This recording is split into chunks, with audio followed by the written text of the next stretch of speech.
Steve. Hi, Joe. How you doing? Depends on whether or not we have sound going out to our friends. Well, will we know that when we go live? I think we are live, Steve. Oh, you think we're live already? I think we're live. And so maybe one of our good friends out there can tell us whether or not we're audible. We're live. We're live. Are we audible? Sure, we are. We're audible. Or not? Yeah. Yeah. Yay! Thank you, Ken. Hello, Ken, Jason, BMX, Dan. Welcome. It is another Sunday in the Malcontents World Headquarters. And you seem incredibly sober right now. I know. I think I'm still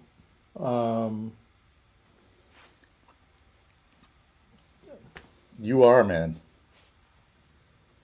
Didn't you have moms in town? yeah, had relatives all over the place for 10 days. My mom was here first time she came to Los Angeles since COVID. That's amazing. Yeah, and that was a real leap of faith for her because she hasn't, she was locked down for a while. She lives in this nice little cottage on a lake, so she's got her little cadre of friends, but she generally keeps to herself, and she was more to herself. And we're like, come on down, and Yeah. no. She kind of got wrapped up in she was getting reclusive Oh, I see. and enjoying it. Yeah, like why leave the cocoon? I have Yeah. everything I need right here. Yeah, And but outside of it kind of seems a little Yeah, scary. but she loves it down here, and she loves our house, and she just couldn't get on a plane. How'd you make that happen? Oh, it was a total hijacking. We Shanghaied her big time. Serious? Yeah, so Wow. my brother and sister-in-law, they have kids that live in LA, Okay. and they were coming down to see them. All right. And so we plotted it. You know what? Why don't you just bring mom? And so what do you think we should say? And we were like going back and forth, like, no, that's not the way to do it. Mm-hmm. We'll just book the ticket. Tell me what your flight is. While we were talking on the phone in the car, we had been out shopping. But so we're in the car on the way home, and or on the way to another place to go shopping or something like that. So we're on our phones. I've got my airline app open. So I identified their flight, checked. There's a seat right next to where they're sitting, booked it. And then we went and checked and like, oh, hey, we got enough points to just like cover that seat. Booked it, got the confirmation. Not sent telling it her to about any of this. Didn't tell her about anything. And then he says, so how do I break it to her? And I said, just tell her that we're all going to LA together, and it's already all set up. You're staying at Steve's. I believe that's a fait accompli. Oh, Yeah. man. And so it could have really gone two ways. Yeah. It yeah, really yeah. could have gone two ways. And unfortunately, the next day I got an email from her. I'm coming down. It's all set up. Oh, this is amazing. I had no idea. Blah, blah, blah. So she like flipped Oh, that's awesome. in a good way. 'Cause she And could have then- slammed on the brakes. Huh? She could have really slammed on the She brakes. could have totally slammed on Yeah. the brakes. And slammed the front door on them. Oh, yeah. Yeah. How But could you? How could you? But she didn't have to think about any of the logistics. It's like, look, all you have to do is pack, and then you're going to get picked up and delivered to the airport, and then delivered to LA, and then delivered to our house, and then delivered back to the airplane, and then back to Seattle, and then back to your house. And all you have to do is just go with the flow. Yeah. And that worked spectacularly. So they came here, she stayed at our place, and my brother and sister-in-law stayed at their kids' house. And we went over there and they had a big dinner over there. And then we had everybody over here was the first time we had a really huge crowd in this house and had made a big buffet dinner and used up every plate and piece of silverware that we had All right, so what'd you on make? hand. What was the cuisine? Erico made this Caribbean shrimp with spicy rice and these cod cakes. We had ice cream with fresh raspberries and blackberries, and I made drinks. And what's really funny is we have this big stash of all those. Did you notice the bottle stash is significantly reduced? No, really? Did you guys go through it? Well, How's the liver, buddy? well, actually, the funny part about it is a lot of those bottles we just got to do our recipe experiments for the show Oh, that's right. over the course of the last 2 years, and so Yeah. most of them have got like 2 shots left in them or something like that, and we don't really drink very much, as on the regular. Yeah. It's just so we had all these bottles, and I'm going, how are we ever going to get through this? Well, when I started picking out stuff and asking people what they wanted, I was okay. You can have a martini, you can have a gimlet, you can have a All right, margarita. let's use this stuff up. All the stuff that we got. Let's see, and then I'm going. Well, we can make rum drinks, and we can make Manhattans. You name it. And people just like. And then we had wines. So pretty much everybody wanted wine except 3 people wanted a margarita. So I went, all right, and I just barely had enough stuff to make 3 margaritas for them, and they were like, I never tasted a margarita like this. Well, wait a minute. What were you lacking? Because you damn sure have enough tequila for the next 10 years. Well, yeah, but that Patron. But as far as the orange liqueur, we were almost out. Oh, okay. And We haven't done those on the show in yeah, quite a while, and right? and the tequila I think that you gave me for my birthday. Oh, yeah. I used that because it turned out that those made really good margaritas. Yeah. And it was like, Oh, oh, look. there's only a shot left in this bottle. Oh, there's only a shot left in this bottle. Look, a disembodied bottle. And of... then, so I threw it, and then a couple of bottles of wine, and we cleared out about half the bottles that were there just on that. And when I went to take all the empty bottles out and throw them away, then I went, oh, an orange liqueur that I'd forgotten that we even had. Oh, you actually had that. Yeah. It was in stock. Yeah, but I didn't use it because they were already gone before I discovered, oh, I could have made another round, but Well, they're not big drinkers anyway, so it was... Put that in your eggnog, it was, says Mark. Yeah, exactly. It was one for each of them. They were like, we're driving, we don't drink that much, whatever, so it was very laid back. It was just mostly social and with a blast. So 2 questions. Yeah. Did Mama Fryette get hammered? No, she had her one drink that she Okay. allows herself, every couple of days because of doctor's orders, All right. and And then how many new circuits did Mama Fryette approve? she didn't. Several new amplifiers that she designed? While she was here? Yeah, no, she won't.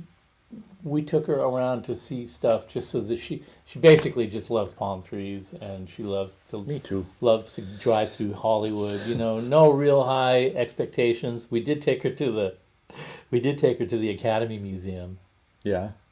and Which I've never been. it's a tough thing because it's so condensed. It's heavy. Where is it? It's in the old Macy's building down in Fairfax and Wilshire, Oh, okay. right next to LACMA. All right.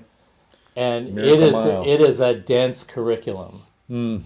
And my mom just basically got overloaded, but she was kind of a John Waters fan, she thought.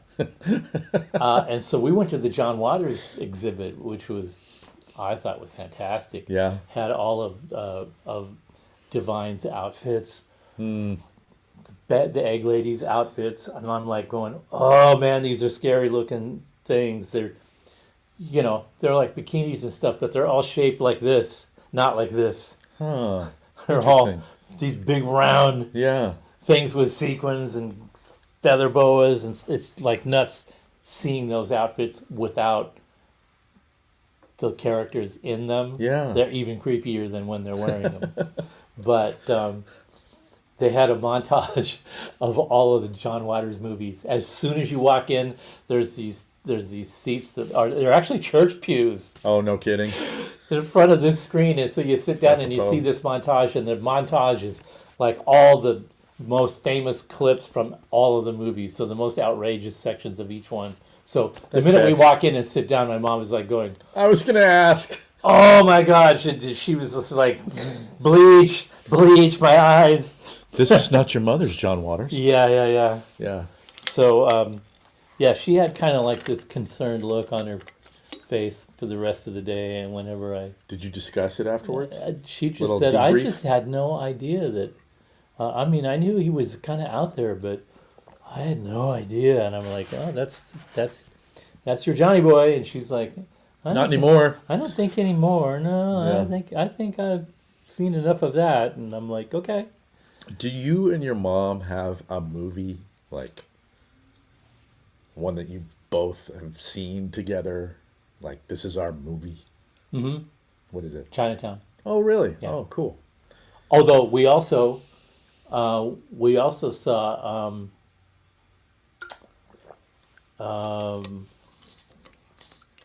that Bob Dylan movie, not the recent one, the one that came out in the 70s, that starts out with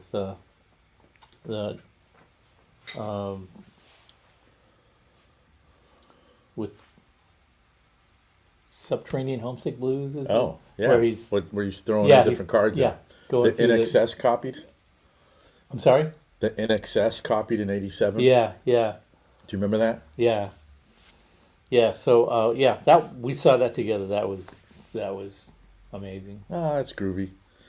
What about you? So she was here for 10 Yeah, days? yeah. So all of that activity and all that getting back and forth to work and being this close to the end of the year, trying to jam out all the last shipments before the year end and stuff. It was Yeah, so what's going on at Fryette? Is it just fulfilling orders and yeah.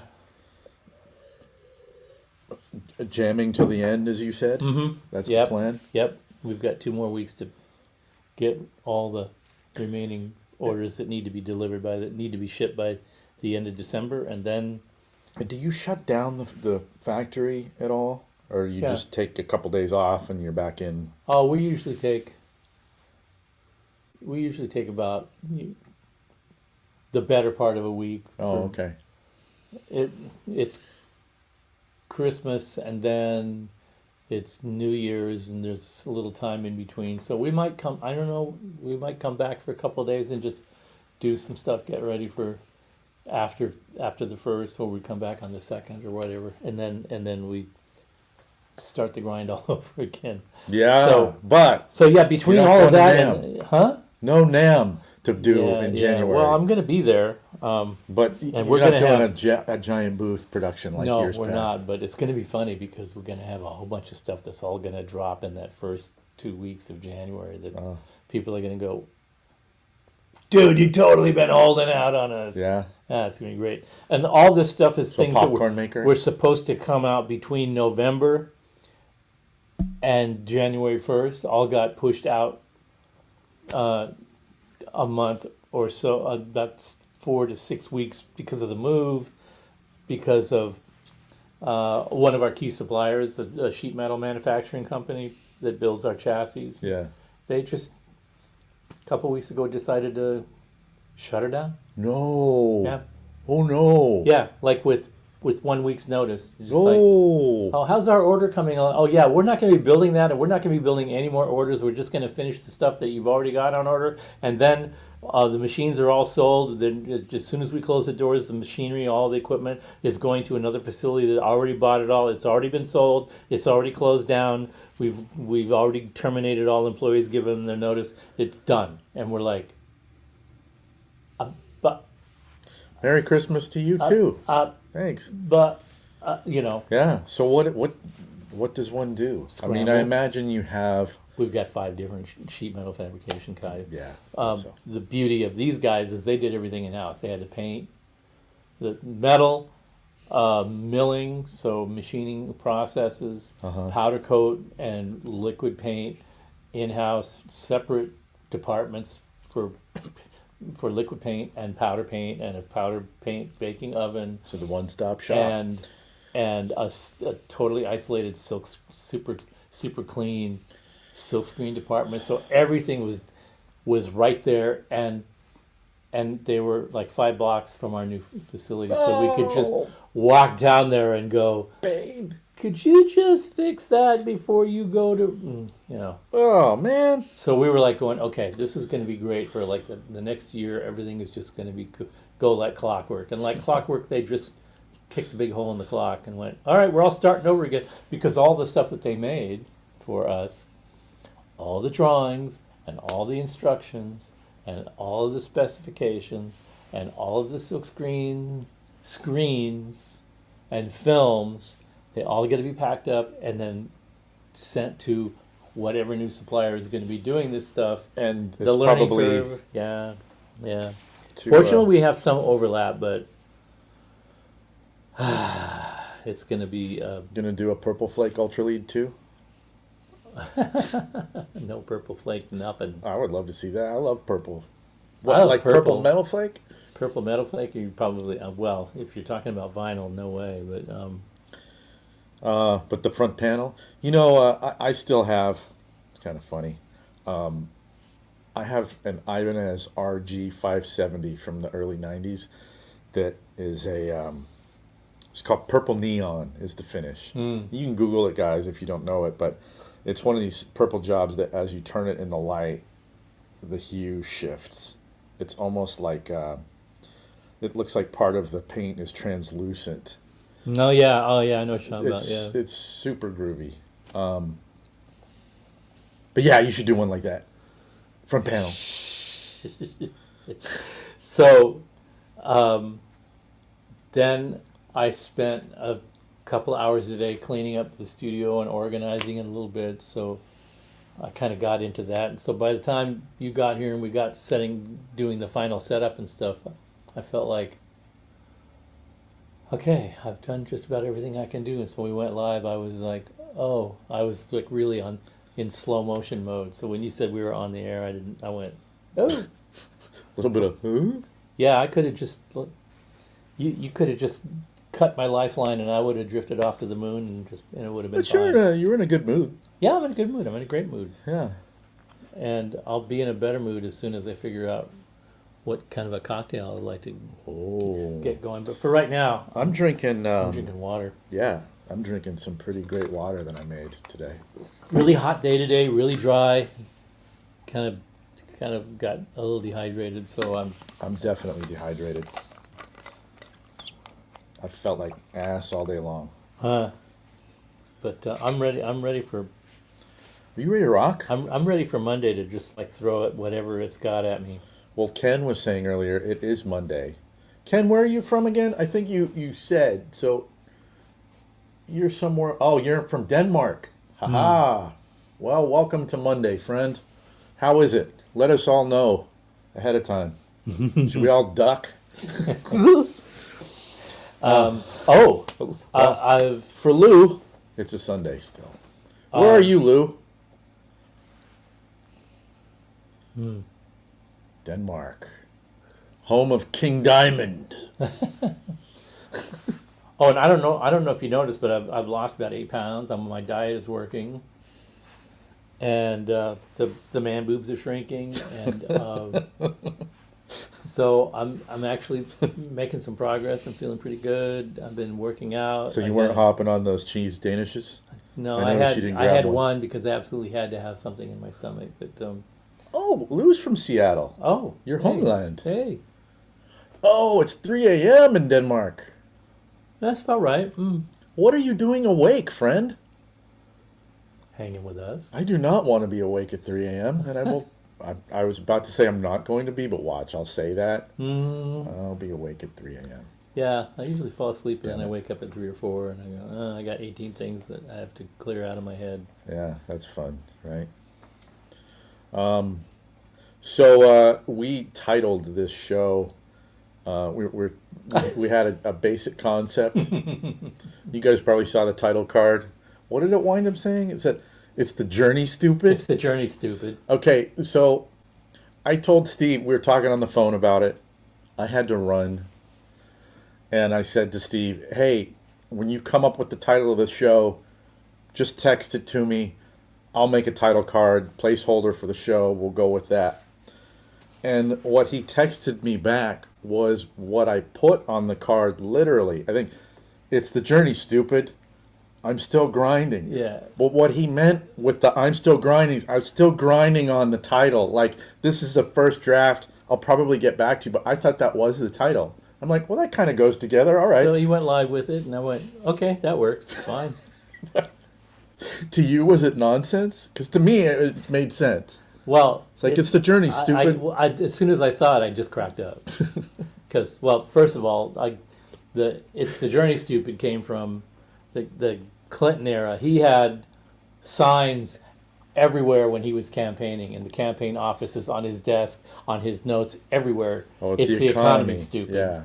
And he wasn't aiming that at other people. He was reminding himself, stay on message. And so I was throwing some ideas to Joe about how to talk about Man boobs? where we come from, how we get shot out of the cannon of being, music centric people, and then have a jumping off point to actually have a discussion about that. And I just thought, well, knowing me, it'd be like this. And so the first thought that came to my head after a couple of bad ideas was it's the journey, stupid. You just talk about that and stay on track, and we'll have tons of interesting things to talk about. So that's what. Well, Stephen, it could be the tone journey too. You're not wrong. I mean, it's kind of applicable to a lot of things. Yeah. Like right now, we could start talking about the tone journey. We could go that direction. Quick, tone journey. I just figured that it was going to sort of be all inclusive. Sure. Because they converge and they diverge. Cocktail journey, the spirits. I mean, you focus on music, you focus on technique, you focus on instruments and sounds and stuff, and then you go, well, gee, if I'm really an artist, I should probably be working on songcraft and writing and making original music and blah blah blah. And so you go. How old were you that. when you started playing music? When I started playing music, 5. Started taking piano lessons when I was 5 or 6. And was that just, here, little Stevie, play this piece, do the recital, rinse, repeat, that kind of cycle? No, it wasn't like that at all. It was like, okay, I get what you're saying, but here's how I hear it. Yeah, it's not surprising to me. And so let's talk about this. When did you start playing drums? Because that's when you first started being a rocker. Well, yeah, right? Sort of. I mean, basically the piano teacher went, because my brother was taking piano lessons too, and the piano teacher went to my mom and said, I'm not trying to sell you another book for Stephen, but he's cheating. My mom's going, cheating at what? He goes, he hears his brother practicing, and then he does what his brother's doing. He's not reading the music. You're not reading. So she thought that she would she would put a stop to that by switching books on me. Okay, you're really going to learn how to read music now. And what did I do? I switched to drums. I'm out of here. Yeah, I'm done with that. Yeah.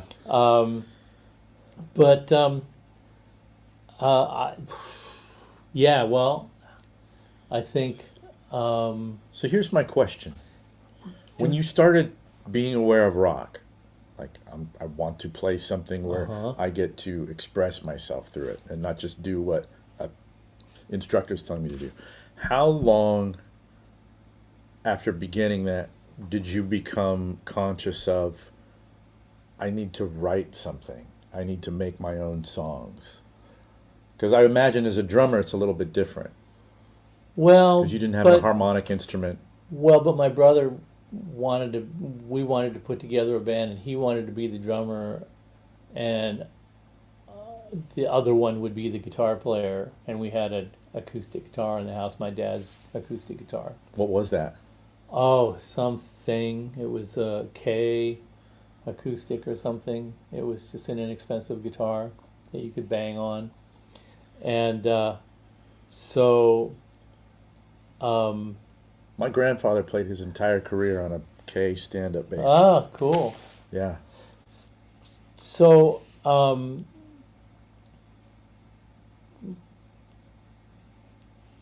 I think I started playing the guitar because I could figure out a couple of chords on my own. My brother was taking guitar lessons. Mm-hmm. I wasn't taking any lessons yet.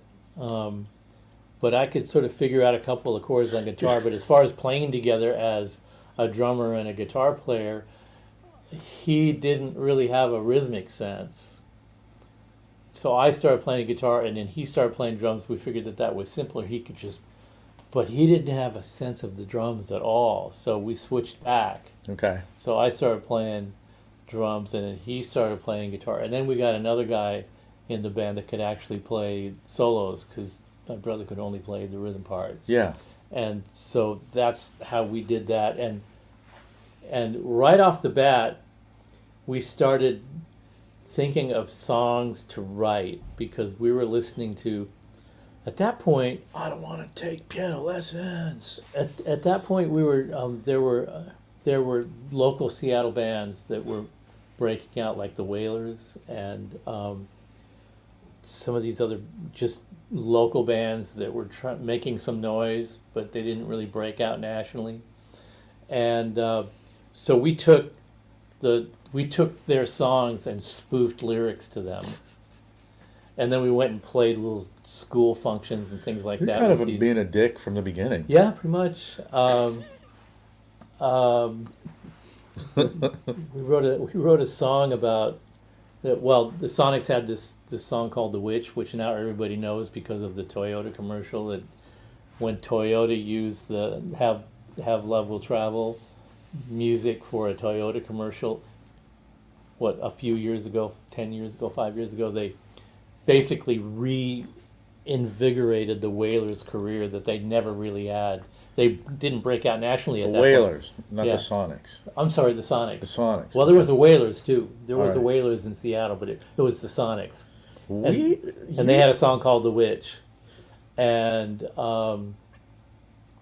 there was a hair cream at the time called Brill Cream, and we took "The Witch" and changed the lyrics so that the song was about Brill Cream and how scary it made your hair, and it was just completely stupid. But Did you ever we see? sat around and worked really hard at it. Okay. What year was this? Ish. 63.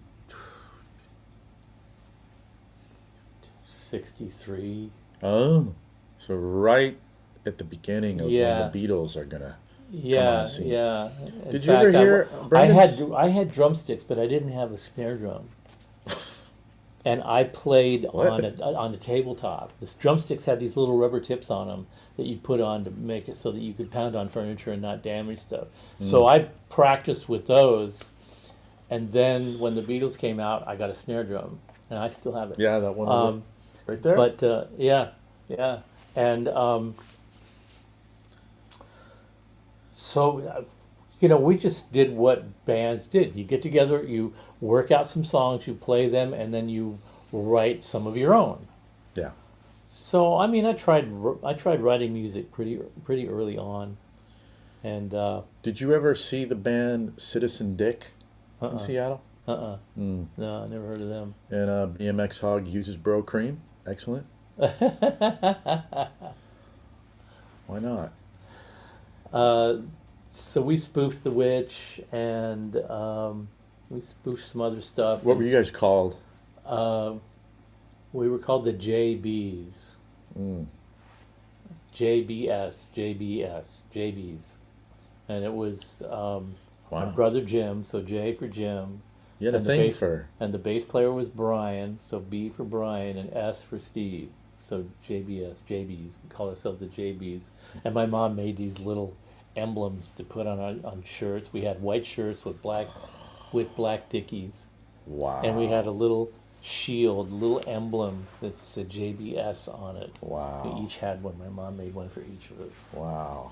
And then I love the acronym. Well, not really an acronym. yeah, it was we were into it. JBS. We were into it. We went and did some church gigs and some school gigs and And then in 20 years, it was VHT. yeah. So how long were you and your brother able to play together before you went, I can't stand you, I got to do something else? Well, so I was in grade school, so when he went to junior high, it was all over with. Oh, okay. But you have your original snare drum sitting right here. Right. And you also have your brother's amplifier right here. That was actually his second amp. The first amp was a National Supro, a little 110-inch. Whoa. Nice. There's a cricket on my hand right now, guys. God. I was going to have you meet him, but he Yeah, ran we away. have a He's on the little- table now. We have a little cricket community going on in some rooms of the house. Just glad it wasn't Yeah. a black So hole. So JBS, yeah. rest in peace. So then what happened? I just started jamming with. See, the whole thing is there were so many things happening musically. Yeah. Things were developing like really. Was JBS really happening when the quickly. Beatles hit? I think that was just right at the time where just like, oh, maybe we better take music a little more seriously. Because we were like, I'd listen to, see, when I was younger, when I was 4 and 5, I was listening to the radio and TV. Then my mom had the radio and TV going all day while she was raising kids, being a housewife. Uh-huh. And so I saw American Bandstand when I was way too young to understand what that was all about. But I saw that, and I saw, who made a real big impression on me was Mahalia Jackson. She had a show on in the early afternoon where she sang gospel songs. Really? It was a gospel program, and those were the days of Kinescope, where the light had that sort of eerie glow around people, and she would be in this satin gown, holding her hands together like this with a handkerchief in her hands that she would tap her forehead because she would. Mahalia Jackson's just kind of the best. And she to would ever do close it. her eyes and perspiration's running down her face, and she's like this, just shaking and singing, and I was mesmerized by that. So I was blown away by that, and I had heard like doo-wop bands, and I was really into. I had discovered Sam Cooke when I was 6, and I thought he was the greatest. And my parents had music; they had records all over the house. Yeah. So I'd heard Elvis. Were you ever listening? Did they play classical in the house? Yeah, my dad had Segovia records. Oh, So that's interesting. yeah, See, I did not have classical guitar in the and house. my mom had Barbra Streisand records and Edith Piaf records, and she liked Bob Dylan, so we had a couple of Dylan albums, and I just got bombarded from every angle growing up, Yeah. and so I don't know how in a house like that my mom played piano. And then my dad started teaching himself how to play a classical guitar because he was a big Segovia nut. And I don't know how you could grow up in a house like that and not be a musician. And my brother managed it, but I didn't. And He played, and you're saying he didn't manage it. yeah, well, Did- he didn't take it up as a career. He was more of a sports guy. He turned out for football. Were you a and sports baseball. guy ever? No. Just never did it. No. No interest. Electronics nerd in a closet by myself, blowing stuff up and hooking things up that weren't supposed to be hooked up together to see how much flame would come shooting out of it. And all that. So did you and your brother, were you just kind of at cross purposes, or did you just kind of look at each other like, I don't understand? Yeah, exactly. Yeah, okay. Yeah. Interesting. We always were close as brothers, but never really had much in common as far as. Well, my brother he didn't really have a specific thing that he absolutely had figured out early in life that was going to be his train he was going to be on. Did he have your?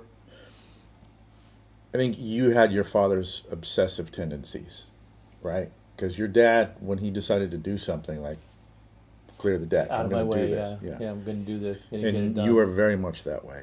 I wasn't that way at the time, but I acquired that later, Yeah. and I realized that. Merry holiday, Eric. Oh, we have a lot of. JBS is an underwear brand in Denmark. Excellent. The name lives on. John Bonham swag. But yeah, I was getting pulled all kinds of directions when music started really developing. So, did you catch the Ed Sullivan thing? Of course, yeah. But we were watching Ed Sullivan before the Beatles happened. Do you remember There who was you the saw? Ed Sullivan Show, and there was the Ted Mack Original Amateur Hour, which had lots of. Did you see Steve Allen? Yeah, saw Steve Allen. Did you ever see the Arthur Godfrey show? Mm-hmm. Saw that. Because my grandfather's band was on all those shows too. Oh, really? Yeah. Really? Yeah. And of course, we watched it. There's shows that you watch not because you like them, but because they have some little element that you do want to see. Okay. And that was Lawrence Welk. Oh, it was yeah. such hokey, everything, like champagne music. The champagne bubbles and couples my grandmother's age at the time are dancing in formal outfits and gowns and all of that. Buddy Merrill was the guitar player on that show. Yeah, and they would but then somebody would come on like that. There was a whole family of singers and performers, and the father, the patriarch of the family, played pedal steel. Oh. And he had. That was the only place you were going to see that. And he ever. had the talking pedal steel. I think he was using a wah-wah. And wow. He would say words and stuff, and that was like, whoa, how is he doing that? Yeah. So there were some fantastic musicians on the Lawrence Welk band. But did you watch the Flintstones in the 60s? Did you ever watch the Flintstones? Yeah. Were you a cartoon guy? Yeah, totally into a Flintstones. And there was a beatnik band at the bar downtown in a couple of Flintstones episodes where they had the berets and the Ray-Bans and the cigarette, and the bongo sleeveless. In the corner. Yeah. Oh man. Maynard the G. little Krebs, goatee Maynard G. Krebs time. type of vibe. I mean, Flintstones, the theme is I got rhythm. Yeah. I was totally sucked into the Flintstones, and when they had the jazz band out, and they were like, "Cool, Daddy-O," doing all. Yeah. It was a shtick, but it was happening at the same time that the Fringies started showing up in the U District in Seattle, and the Fringies predated the hippies. Oh. There was the Folkies, and there was the Beatniks. Yeah. And somehow they melded together and became the Fringies. Was Fringy just a Seattle creation? I don't know. Did that make it I only anywhere? ever heard it in Seattle, but they were like living. The Turtles as bongos. Yeah, exactly. And the Fringies were just like they were on the fringe, right? Yeah. They were just called the Fringies. Yeah, we're counterculture. They weren't hippies yet, and because beatniks were really kind of the antecedent to hippies, right? Yeah, but there was also a TV show on called Hootenanny that had all the folk guys. Yeah. and that's where you saw Was that Peter, Paul, and Peter, Mary? Paul, and Mary, and the Seekers, the Kingston Trio. Oh, hell yeah. I still have two Oh, yeah. Kingston Trio albums. Yeah. And not only were they really talented and they had great songs, but they were also funny. They had that little. They had songs where they would play a really serious thing, and then they would. Did the Smothers Brothers come out of that? I think so. Yeah. Yeah. They sort of picked up that and made a whole shtick out of it. But it was the Kingston Trio thing, but it was like only one song out of a set, and they would do it to sort of break up all the seriousness of the other music. Okay. You know, they had this one song. I walked in to. I went to a town. The town was called Laredo. I rode into Laredo one day, and as I walked down the streets of Laredo, I spotted a guy with a hat and a horse, and he was a cowboy, and it's like, I can see by your outfit that you are a cowboy. And the other guy goes, I can see by your outfit you're a cowboy too. We can see by our outfits that we are both cowboys. And then the third guy butts in, get yourself an outfit and be a cowboy too. Yeah, and it would just totally, when you're 10 years old, that was just like, I was rolling on the floor crying.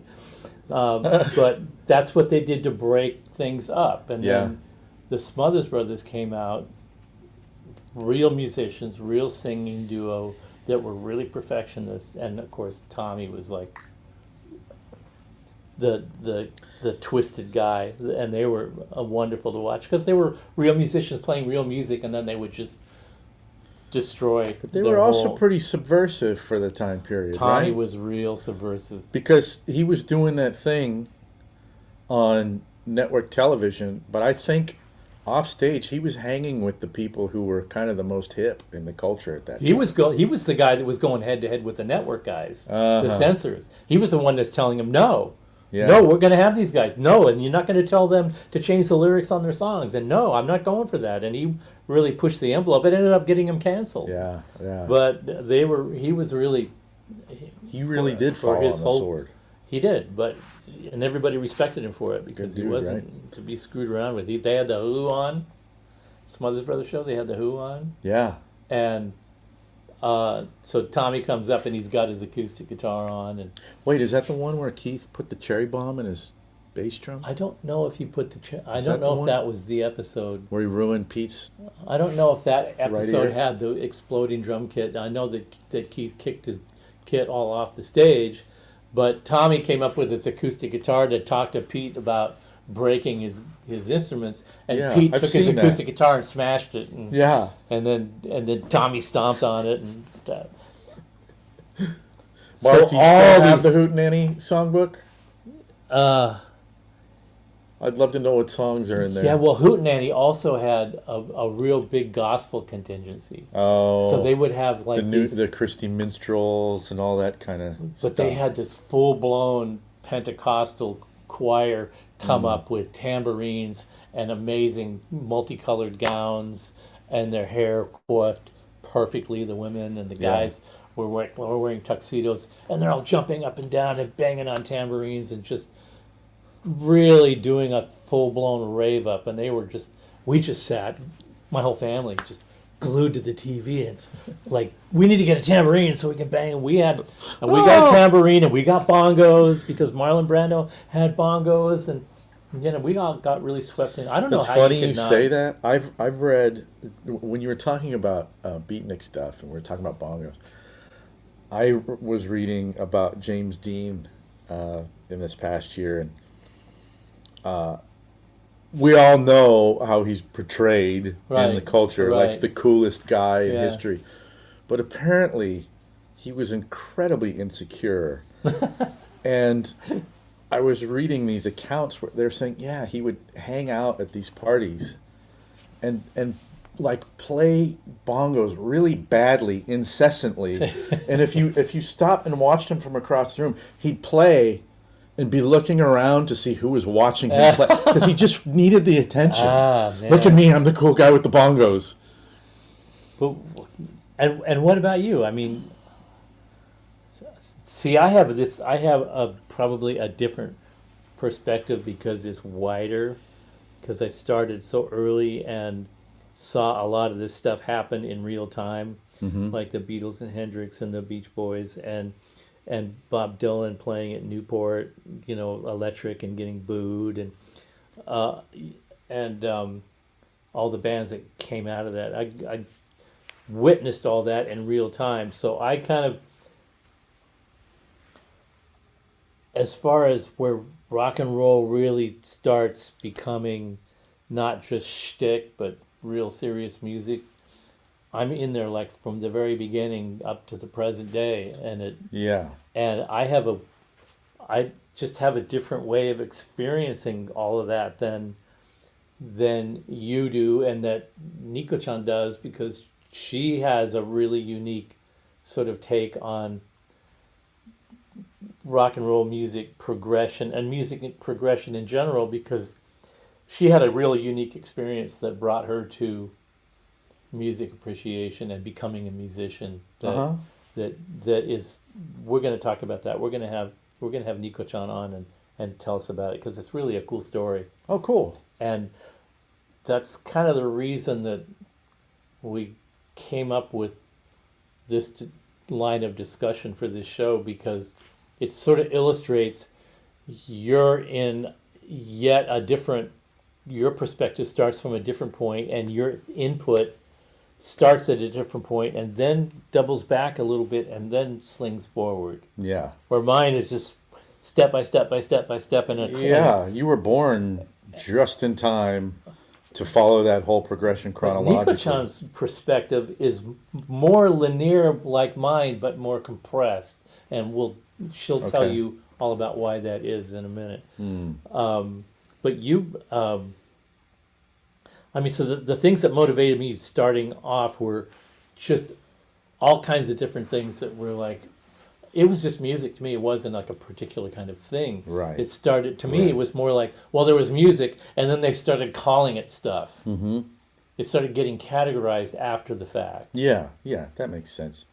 Whereas the demarcation lines were pretty set by the time you start. I mean, one of the things that I had a record that I listened to. It was the soundtrack to the Mr. Ed TV series.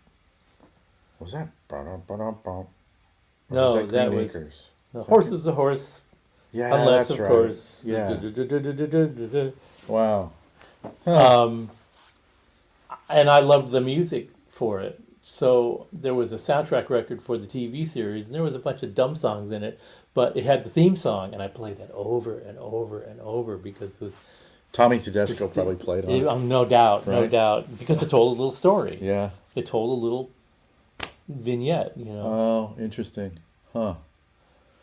A horse is a horse, of course, and no one should talk to a horse, of course. That is, of course, unless the horse is the famous Mr. Ed. People chatter and talk and blah blah blah, and chatter the day away. But Mr. Ed, he never talks unless he's got something to say. Yeah. How do I even know that? I don't even Penetrated know. deeply. I don't Steve. know what I ate today, and yet.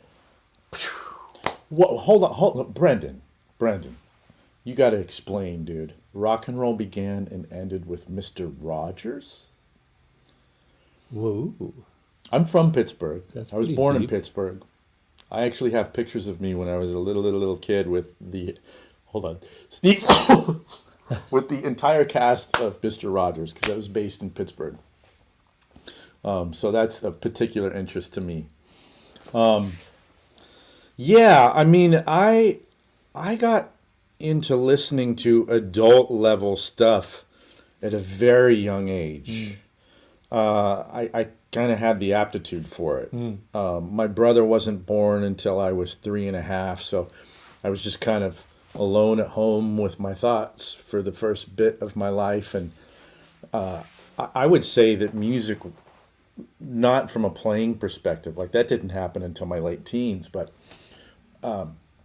music as a fan was really my first love. And I just remember listening to it when we'd get in the car and we'd go to the grocery store, and my mom really noticed it. I think I would even sit around.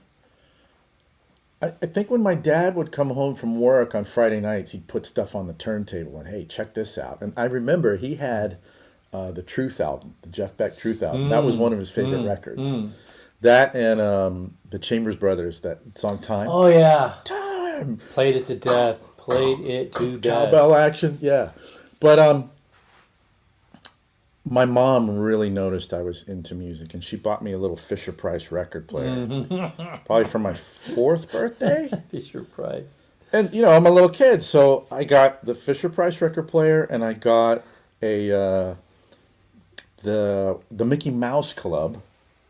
Yeah. An LP. Would make sense to play that on a Fisher-Price record Yeah, player. and that was my first record, Yeah. and the one song that I played over and over and over again was Jeremiah Was a Bullfrog, Yeah. done by the Mickey Mouse Club. Yeah. But I used to put that song on and jump up and down on my bed, and I did that for probably 2 months, and then I went to my mom and I said, do you have, like, I want more music. And they had a lot of records, and she went through the record collection and was pulling out stuff that this is funny, because I think it was the refuse, the stuff she's like, yeah, we're not going to listen to this, so he can trash these records. Oh, I see. They weren't She wasn't curating it for you. She's I don't think so. She's like, okay, I don't care if this one gets broken. Yeah, but check this out. In that stack of records, and the reason that I can name them is because they were my life. Are You Experienced? On Fisher-Price. Yeah. Led Zeppelin 2. I could just see that big needle on the turntable just like carving out the groove. You play that record 3 times on that thing and it's done. Oh man, I played them all day long, and I had headphones to listen to them too. So yeah, Led Zeppelin 2, Paul McCartney Ram, the second Paul McCartney solo record, which is incredible. The second Jethro Tull record, Moody Blues, Search for the Lost Chord, and the Magical Mystery Tour. So, like, some of the now, you greatest... can sort of see Magical Mystery Tour getting played on a Fisher-Price record player. Same colors. Yeah, exactly. Yeah. Yeah, the color scheme. But I was so obsessed with the most psychedelic stuff that I could listen to. Of course, I didn't know what it was called. Right. But this is kind of interesting because I used to argue about it with my friends. Apparently, the original issue of Magical Mystery Tour, I don't even know if it is at this point. All You Need Is Love was not originally issued on that record, except in one pressing. But for whatever reason, I had that pressing. And so that song was on the end of side 1. And then I Am the Walrus was the last song on side 2. And if you remember those songs, like Paul McCartney was doing those tape splicing sound collage things, you know, running through the radio dial. So you hear like Winston Churchill doing a little bit of speech and all this crazy stuff. And I was obsessed with it. I would put on my headphones, and as the song was fading out, I would keep turning the volume up because I wanted to hear, like, it felt like there's this, as the song was fading out, like there's this whole world that's continuing after I can't hear it anymore because I'm bored. Yeah. And I used to dream about what was going on the song after I couldn't hear it anymore. Yeah, so that's getting dragged into a different world that you have to sort of figure out how to navigate because you're learning how to even think at that time.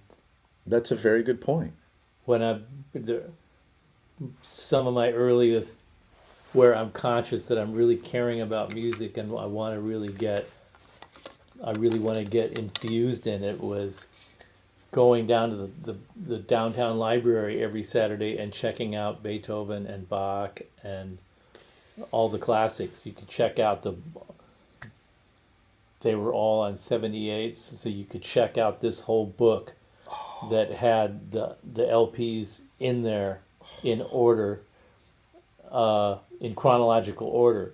And then a friend of my dad's came over to a little get together that my parents and some of their friends came over, and he brought over a battery powered record player.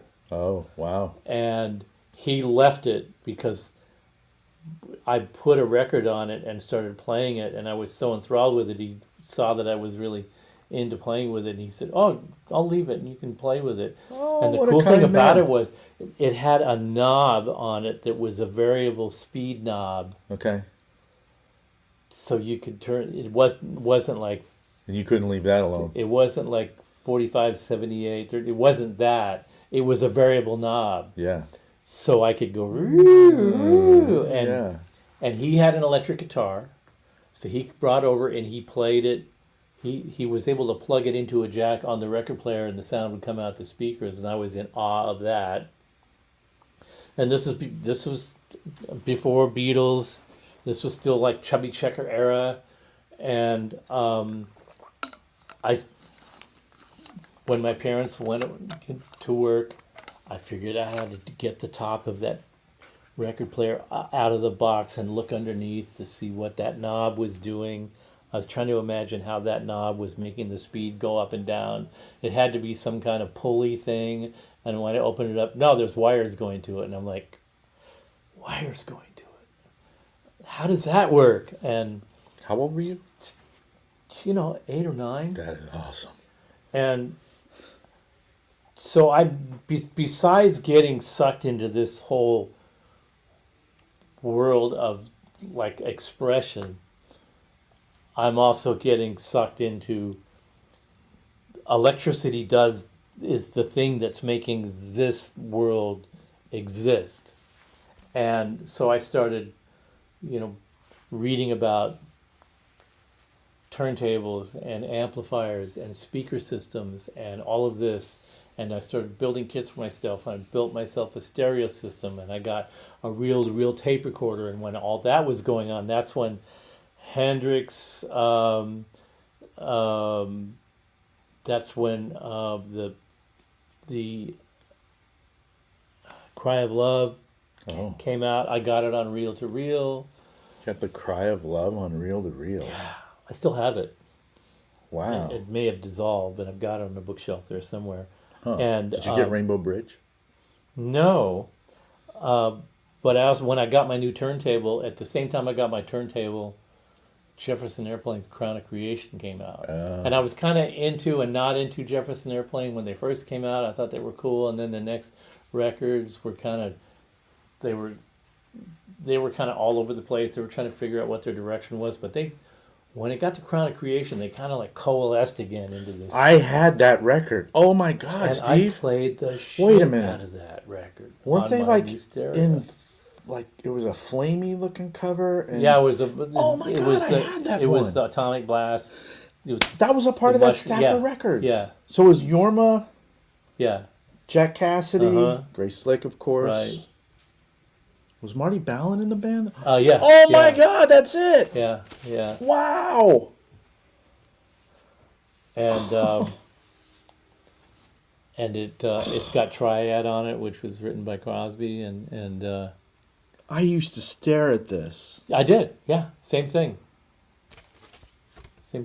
Oh my God. My first acid trip was on this record. That is an acid trip. Yeah. I listened to it, and I had headphones. I had bought some headphones, Koss headphones, and I listened to that over and over and over. Oh boy. If this is my copy, it's probably royally. No, this is not my original copy. This is probably Nico-chan's copy. I'm because it's so happy to pristine. see this record. I forgot all about it, but this was in that I stack. think it was a real seminal record, and it was a kind of defining thing for them. I had this record before I could read, Steve. Did So you I play was that just on the staring- Fisher Price record? Hell yeah, I did. And this is the thing. All of these psychedelic records, I was listening to them, and I would put them on, and I'm 5 years old, just staring at these album covers, and they're kind of scary, you know? Dig this. Ken says his first LP was their Satanic Majesty's Request, and I can totally relate to that. Wow. Because when I see that record represented to me, it was one of those things where I was into records that all my friends thought weren't good. And Rolling Stones fans thought that Satanic Majesties was a piece of garbage, and I was enthralled Like with that's it. the one, guys. And like when we came to, when I came to in high school, we had a music appreciation class, and you could bring an album.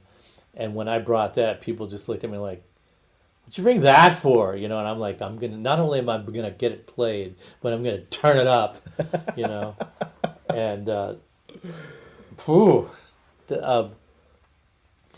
see, this is you know, we're talking about things that sort of formed us as music, not just musicians, but as how we think of and appreciate music. And my journey was always informed by once I saw that everybody was like glomming onto a thing, I went looking for the thing that would just sort of blow that up, you know. So when everybody was like all into the Grateful Dead, and there was I think it was I never went there. first or second Grateful Dead record that all the kids in school had, and it kept coming up at music appreciation class, and it was just like, oh, I just, you know, I looked at the record jacket and saw the skull on it, and I thought, oh, maybe this is going to be cool. Look at that. This has got like an attitude on it. And then when I played it, I went, this is Drek.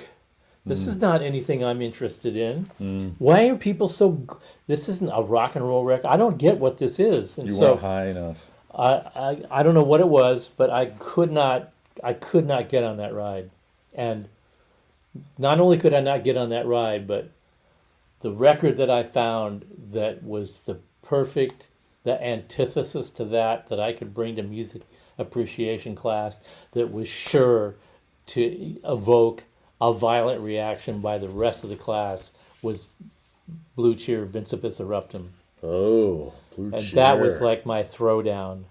And people just laughed at me. They thought, oh, that's lowbrow. You like that kind of thing? And I'm like, oh, lowbrow, is it? Okay. These guys know how to break things, and guys know how to break with conviction, and I'm all about that, you know. So I was enthralled with that. Are you? Were you really into Blue Cheer? Like, do you know their history? Yeah, Because there was I a don't period know of lot. time where But what I think, like the guy who played on Summertime Blues and all that stuff, he wasn't in the band that long, right? That guitar player, yeah, the original guitar player was just kind of in and out.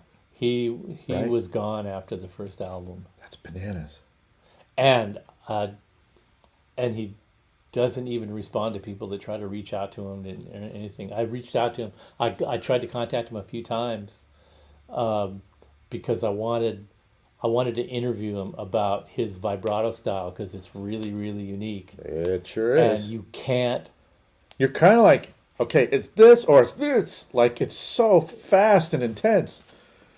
No, Yeah, it's at first, and Jorma Kaukonen is the same way. It's just like at first you go, that's really terrible vibrato technique, but then after a while it sort of grows on you and go, well, it certainly absolutely served its purpose. that was And kind of in the air at the time, right? Because Yeah. John Cipollino Cipollino was like that. All the San Francisco guys Yeah, had this really that must intense have been it. vibrato. yeah. Ooh, And- did you like Beefheart? I had a complicated relationship with Beefheart music. I mean, I like it on the level that it's just so gritty, and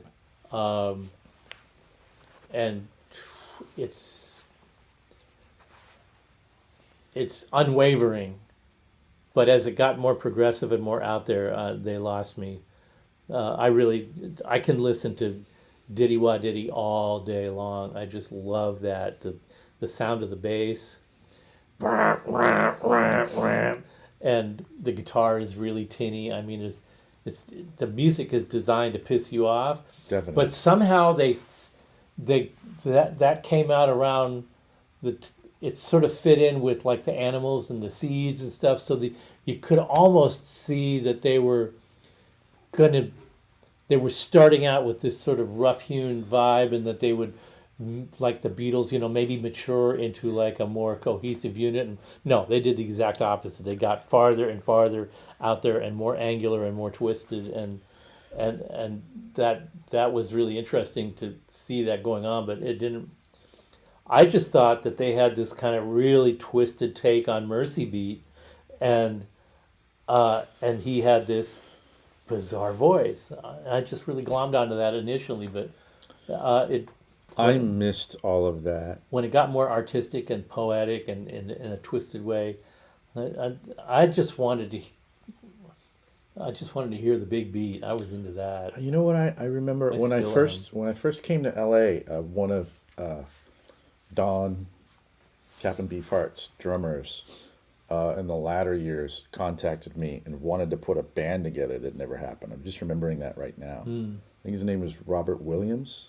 Oh yeah. Do you know Robert? I met him a long time ago. Yeah, that just popped into my head. I played on a track on a record that he did, I think. And it's really funny because he was like a long time ago. Like a kind of like he did not look like any of those guys. He's No. kind of like good looking.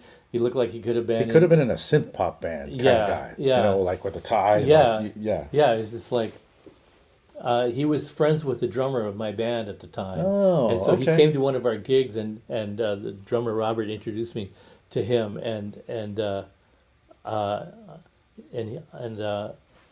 nice to meet you, and what do you do? And he says, I play with Beefheart, and I'm like, what? Yeah.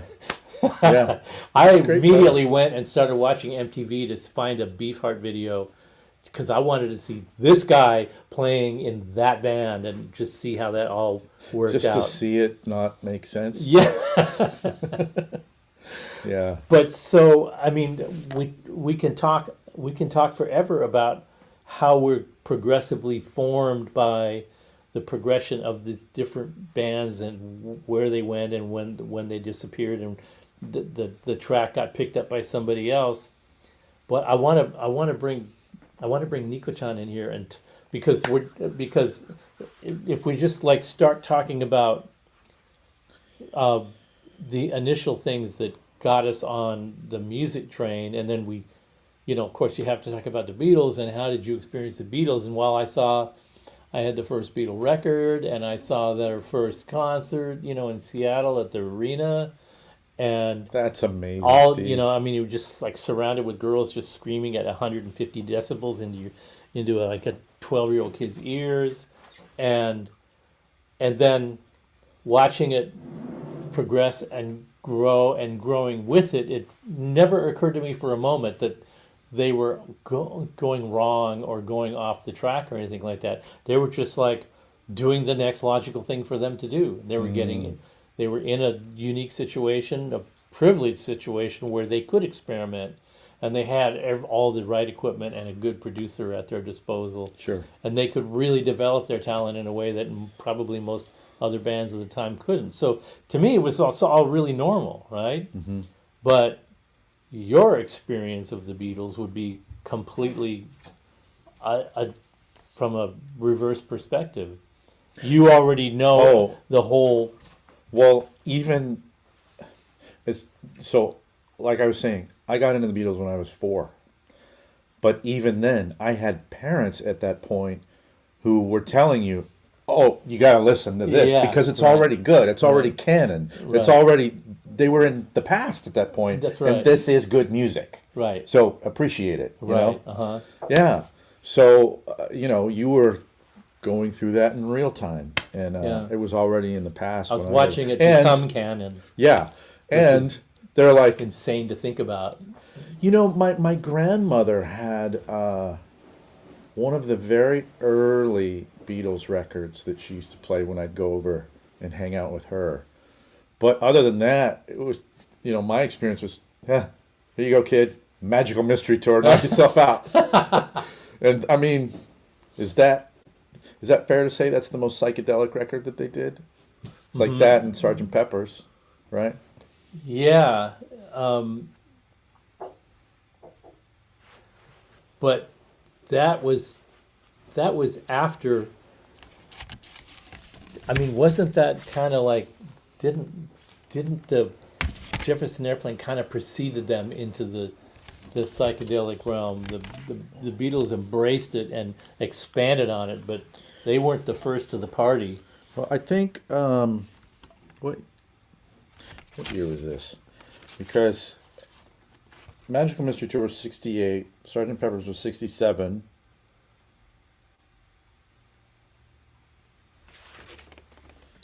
I mean, you know, a lot of that was in the air, Yeah, that's for sure.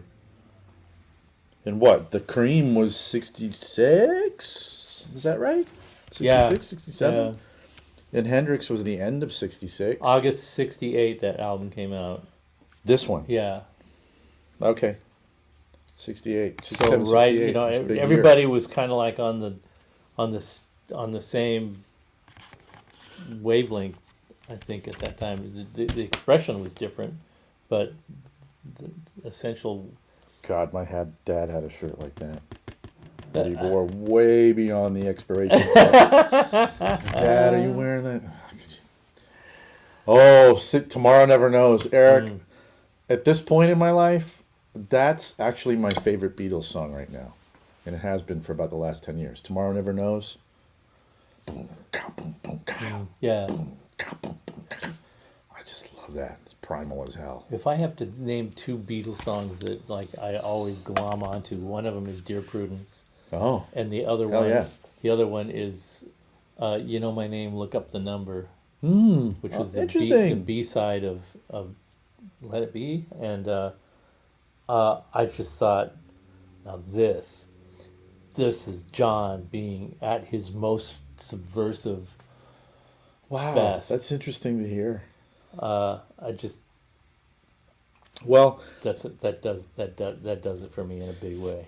I think we have our guest who's ready to come to the show. Would you like me to hand you a snare drum so you could do a drum roll? No, because it'll blow up the microphone, seriously. But so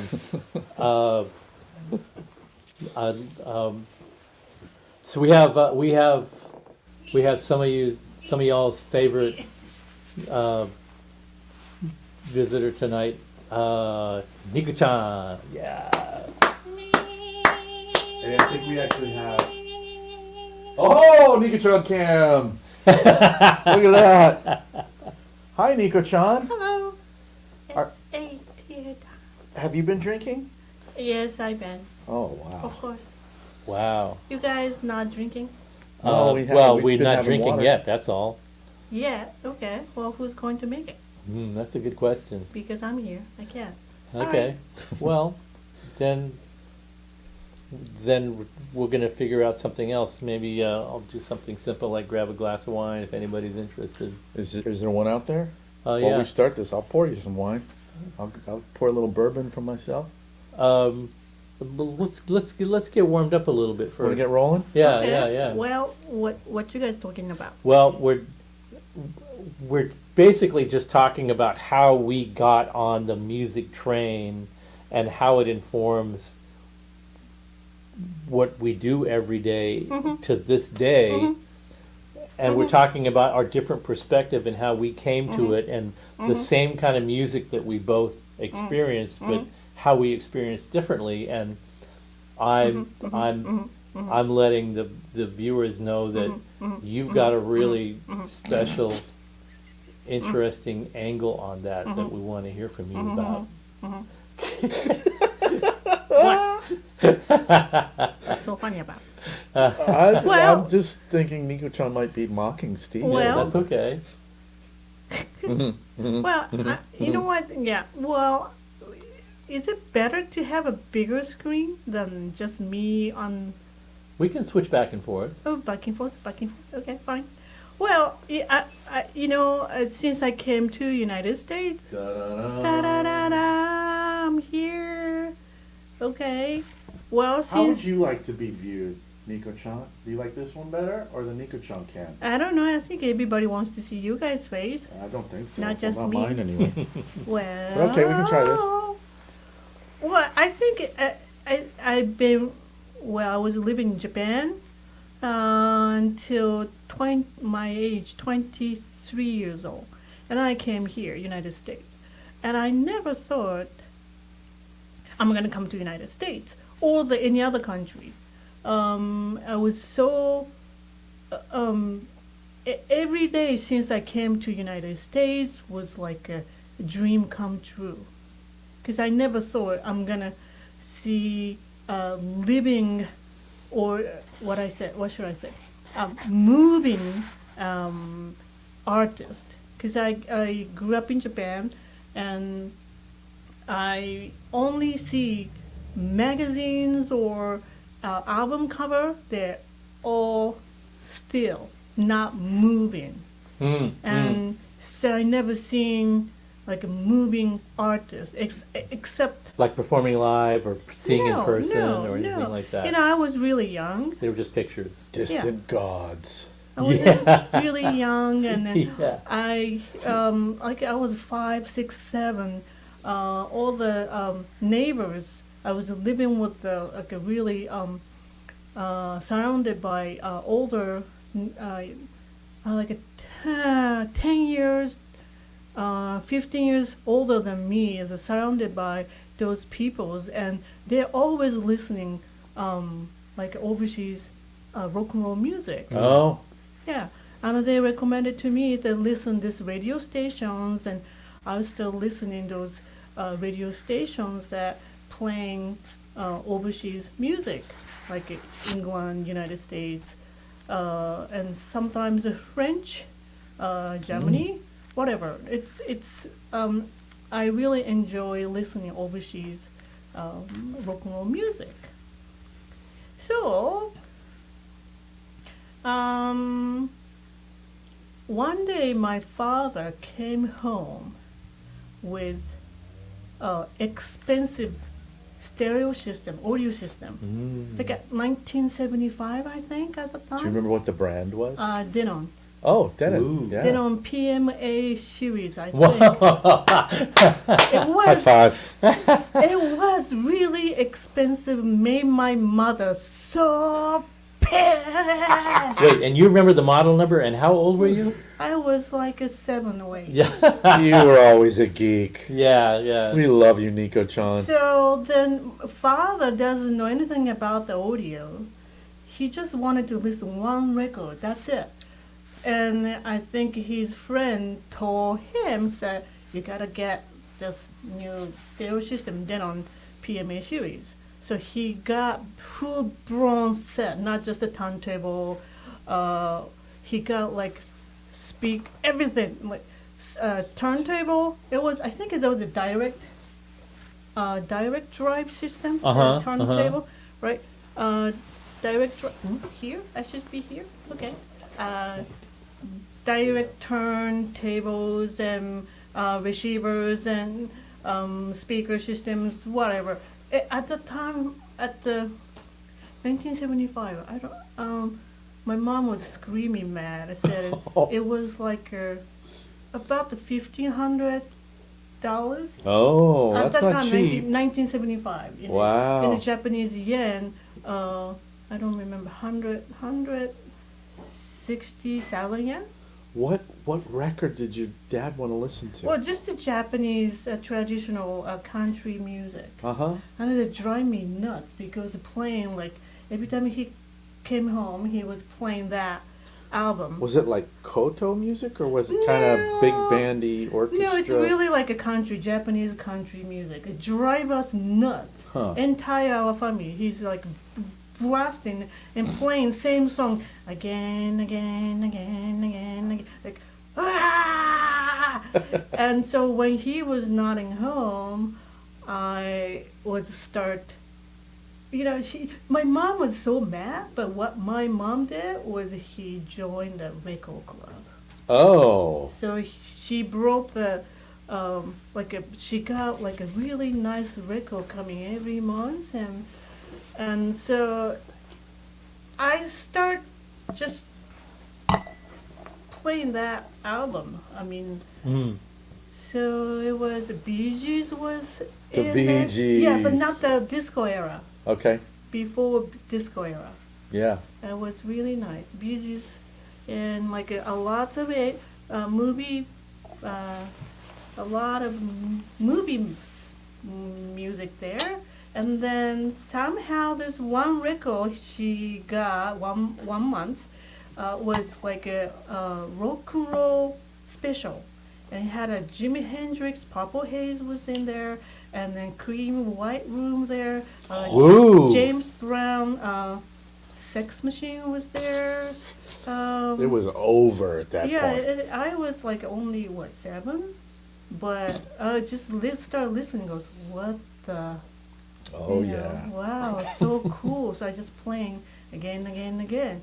And So you were exposed to this stuff, but like all of us, at a very early at an age that you weren't the target audience for this music. You just happened to get exposed to yeah, it. because like all of us. because my neighbors That's they interesting. they told me to listen to FM radios, and I was already influenced by the overseas music. And then my mom got the record with everything writing in English, maybe some of them are French. So I thought, wow, it's cool. They must be all overseas music. So I wanted to listen. So I would start listening that, and I think one day, my next door neighbor, she was like 10 years older than me. She came to me and asked me. So wait a minute. Your neighbor was a 17-year-old girl, She was already 17 or 18 at that time. So and she's more than, she's coming over to your yeah, apartment my and apartment saying- next to me. Yeah, she was living right next to me Uh-huh. because she's been hearing I was blasting record when his mom and father wasn't there. Yeah, so and I was just trying This to. kid's cream. hip. Yeah, Cream exactly. through Yeah, the- what the hell is? yeah. Yeah, so then she came to me and said, "Are you really interested in overseas music?" I said, "Yes, I love." Is that what rock- you guys called rock it? and roll. Overseas music? Well, yes. Yeah. Okay, cool. Overseas music, yes. Well, ABBA was there. ABBA. ABBA, yeah. Yeah. French music that Michel Polnareff was listening that. Arabesque, I think, I don't remember what the country was. I don't know, you guys know the Arabesque? I don't. think Arabesque. Yeah, I don't know. 4 girls, and then Norans from the Europe also. It's also the girls group. So the one day I was listening to those music, and my mom's secret record club music, and blasting. And then so the next door girl came to me and asked me, "Do you like overseas music?" I say, "Yes, I love to listen." And she said, "Do you know the Beatles?" I said, "Yes, but I never heard." So she said, "You want to listen?" I said, "Of course." And then she told me, "Okay, from now on, I'm going to rent you that album." Started from the debut album, and you listen. If you like it, I'm going to borrow you the second album. And if you like it, I'm going to borrow you a third album. But just make sure you like the first album and tell me what you think. And she gave me the first album of the Beatles. Oh, so you're getting Beatles homework from your neighbor. Yeah, so one But day. it's getting doled out to her chronologically. That's amazing. Yeah, so she went back to her apartment. She grabbed me the one record, the Beatles first album, and Brendan. what? Nico, The neighbor can probably- you read what Brendan just The, said? the neighbor probably gave Nico her first joint. I'm calling it now. No, you would be wrong, but we'll get to that. So I was I put on the record on my father's expensive turntables, and then play. I was so amazed, like unbelievable. Oh my God, what's this music? Unbelievable. And the next door neighbor's girl said, you can borrow this record as long as you want. So you just listen and listen and listen. So it doesn't matter 1 week or 1 month or 2 months or 3 months. You just if you like it, just listen as much as you want. So Till you've had your fill of it. yeah, so and then Japanese awesome. records usually has a liner notes with the lyrics there. Uh-huh. So I was writing all the English into Japanese language.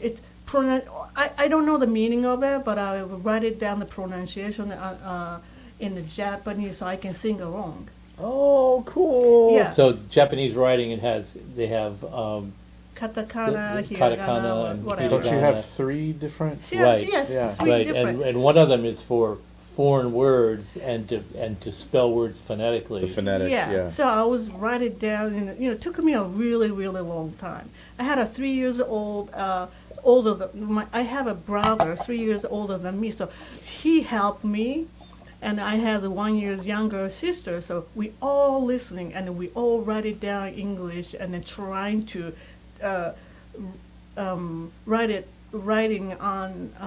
writing into the Japanese pronunciation so we can all sing along.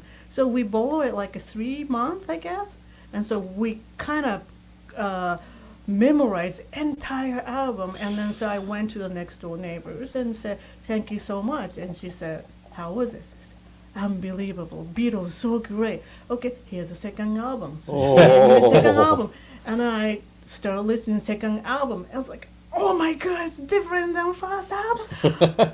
Unbelievable, oh my great." So that, and then we borrowed the 3 months, and then she gave me the third album, and then she gave me the fourth album. So we just like graduate. What should I say? Like she told me, "I know you want to listen entire Beatles now. I understand, but you gotta experience how the Beatles, The progression and the progression of it, context yes. are all So controlled you by this will neighbor girl. you will really appreciate. She how had a the- mission of her own in mind. I got brainwashed by her. It's the anti-Spotify. Oh my gosh. Like you're not jumping around. It actually gave me an idea. Like I want to do that this next year. It was like maybe pick 12 albums, just sit with one for a month, Yeah. and then yeah. move on, like I used to do when I was a kid. Yeah, so like the Beatles album that she had was all total 13 at the time. Okay. Yeah, so the 13 covers almost entire Beatles song. So it took me more than 2 years to go through the Beatles. Just that she had the discipline to go through I that. went, there was like I was 7 or 8. So when I finished it, like when I was 10. But that's and higher. bananas because you are changing at a high rate of speed as you're listening to this music. Mhm. I mean, you're growing so much during those times, right? Yes. Rubber Soul was great album. And so, wow, so nice, Rubber Soul. Yeah. And then next album was the Revolver. Revolver, yes, Yeah. Taxman. So when I put the needles on that album, first song was Taxman. and Yeah. I was like goosebumps all over my body's like, oh wow. Then the next one was, I think that was White Album, I think. No, it would have been No. Sgt. Pepper's. Sgt. Pepper's, Yeah. and then Then Magical Mystery Magical Tour. Mystery Tour, yeah. And then the White Album. White Album. Yeah. The White Album was really, really, really gave me the goosebumps. So, Nico-chan, do you remember, Yeah? out of all of them, did you have a favorite at that point? By the time you'd completed all 13 every albums? year, since then, I'm a lifelong Beatles fan. It's always number one. Never change. Never, ever change. The Beatles always my number one. But every year, my favorite song changed. Like Tomorrow Never Knows was my favorite for a long, long time. That's awesome. And Dear Prudence was my favorite song for a long, long time. Hey Brewdog was my favorite song for a long, long time. I currently Out Day in the Life is my favorite. Oh, that's Yeah. interesting. I've Yeah. been She obsessing said over things we was- said today, Mm. which I always used to love because it did that major minor transition. It's one of my favorite things. Yeah, so Beatles kind of. There's a little bit of that in my life.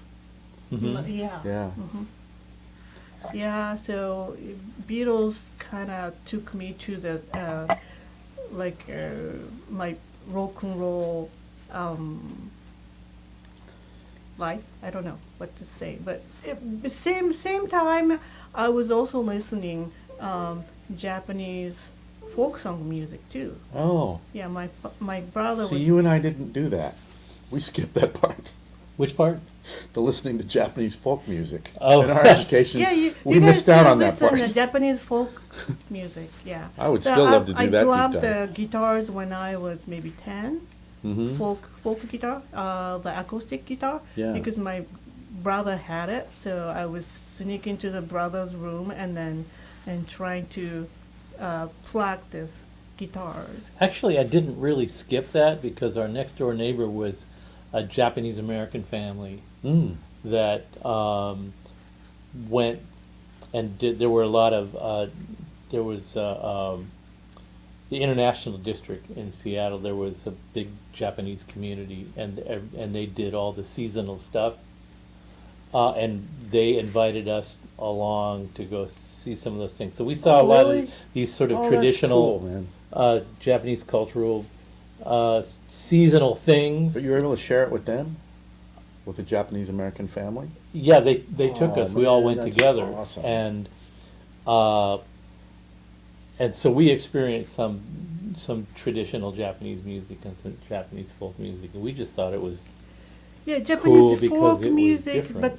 but late 60s and early 70s, there was a Japanese folk music, like everybody trying to be a next Bob Dylan. that Japan. kind of folk music. Yeah, that kind of folk So music. so there was a Japanese Bob Dylan. I know there was a Japanese. Yeah, Japanese There Bob was a Dylans Japanese everywhere. surf hero, Mm. surf At the guitar time. hero. Yeah, and then the PPM. When I said PPM, Steve so laughed at me because he didn't understand what PPM means. Peter, Paul, Mary. Oh. Yeah, PPM. That's Japanese people said that. So I was listening to those music and playing like acoustic guitars, but I never really thought I wanted to play in band. So continue listening overseas music, and I was thinking that United States, America, and England, and France, they're all somewhere on the earth I never gonna be Mhm. there. It's just out there. Out there, but it's Yeah. like a Another dream. planet. Yeah, Yeah. another planet, dreamland. It's gonna be. I'm never gonna be able to get on a spaceship to go there. Sure. No. Sure. And then I was the Hey, PJ. MTV start playing on TV in Japan. I think it's mid '80s. I don't remember. And oh my God, it's MTV start playing in Japan too. And I was one night.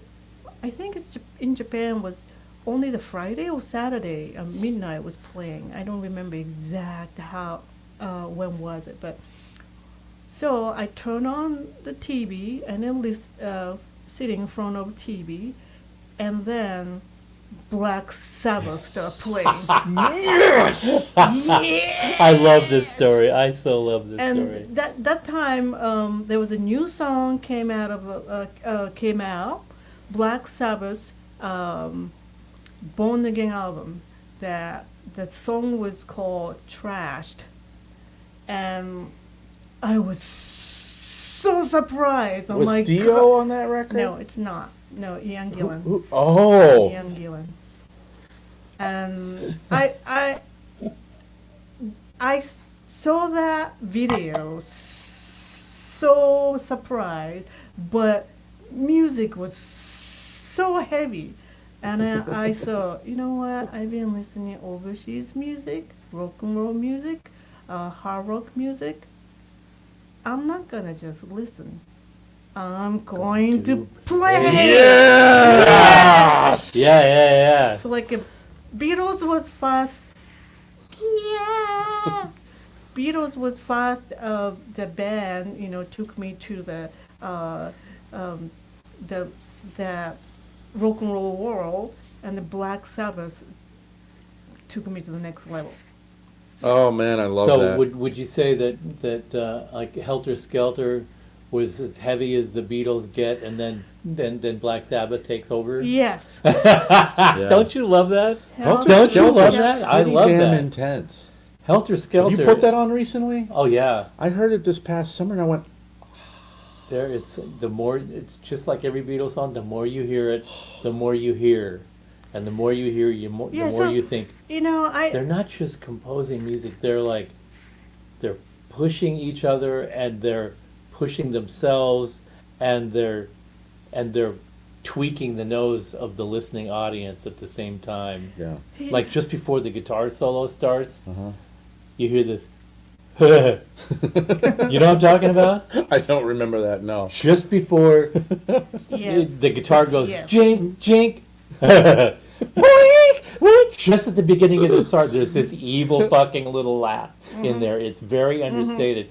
Every Yeah. time I hear that, I go, I need to listen to Paul is that was like a total stoner laugh. Yeah, in between the guitar solo. Yeah. Yeah.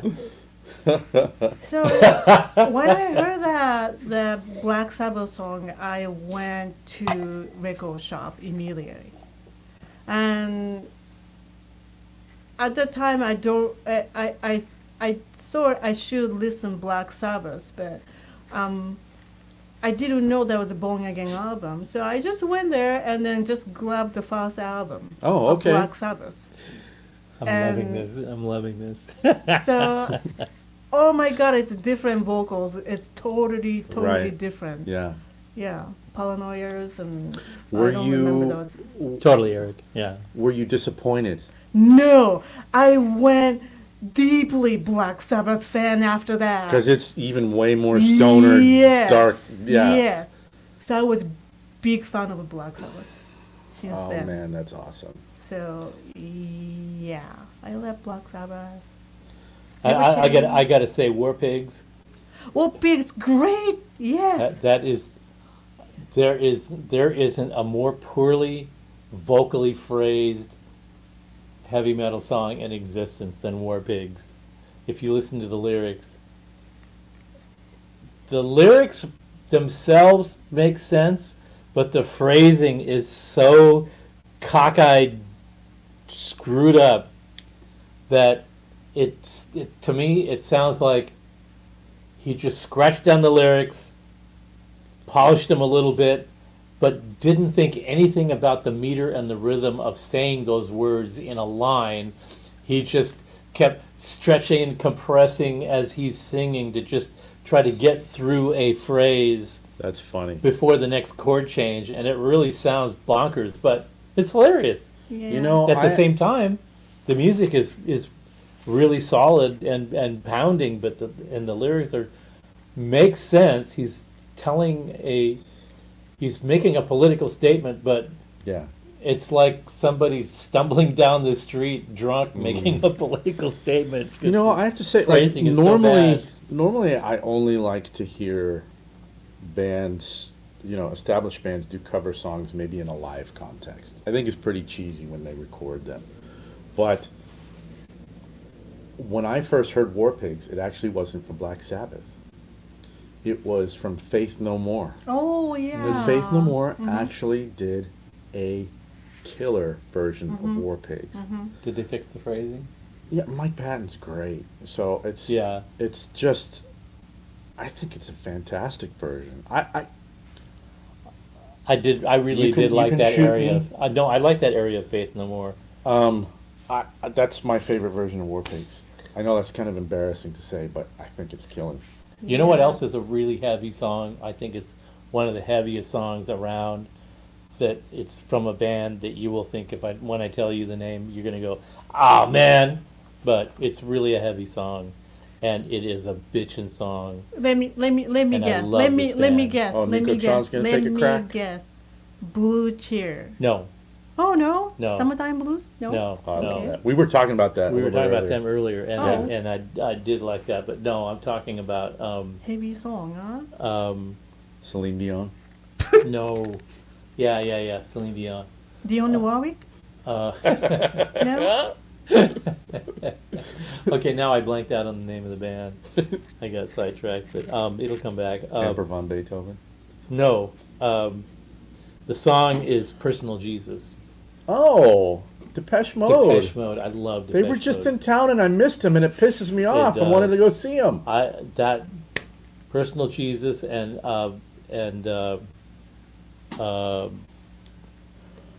that I'm taking a ride with my best friend. Those songs kick ass and they're very heavy. And I always thought, you know what? I want to do a version.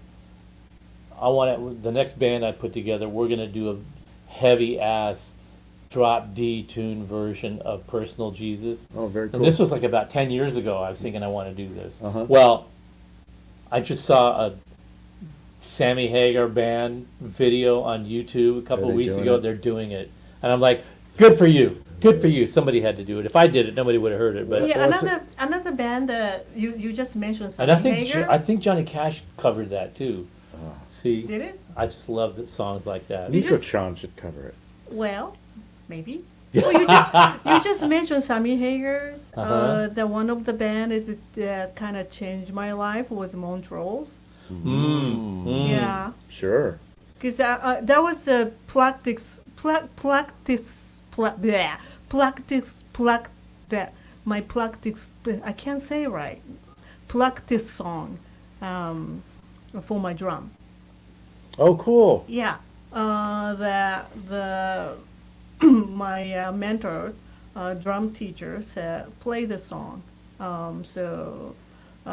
He gave me the record of Montreal, and I go, what the hell is this? And so from there, I was just like listening Montreal albums like again, and I was really into it, and start thinking about who's producing this. It was Montreal there, but the Rick Derringer was the I thought it was Ted Templeman. Ted Templeman was. Mm. Why I was mixing with the Rick Derringers? Well, because That he might did a be lot it. of production and he was involved with that and all that. Anyway, the Rick Derringer is one of another things like I really appreciate. It took me to another level of my music. Yeah, Jake, thanks for helping me out with that. Yeah, Never Let Me Down Again, the Depeche Mode song. It's always amazing, and I hate to throw things into the gutter, but I'm always amazed at how many songs that I really like are songs about heroin. Oh, that's interesting. And Never Let Me Down Again is one, and Cold Turkey is one. John Lennon is singing about being in detox, Yeah. and he's living it. And Cold Turkey is a really good song. I and like it. yeah, Cold Turkey is a great song, and it really conveys the agony of being in detox better than anybody else possibly could have. And there was another one. There was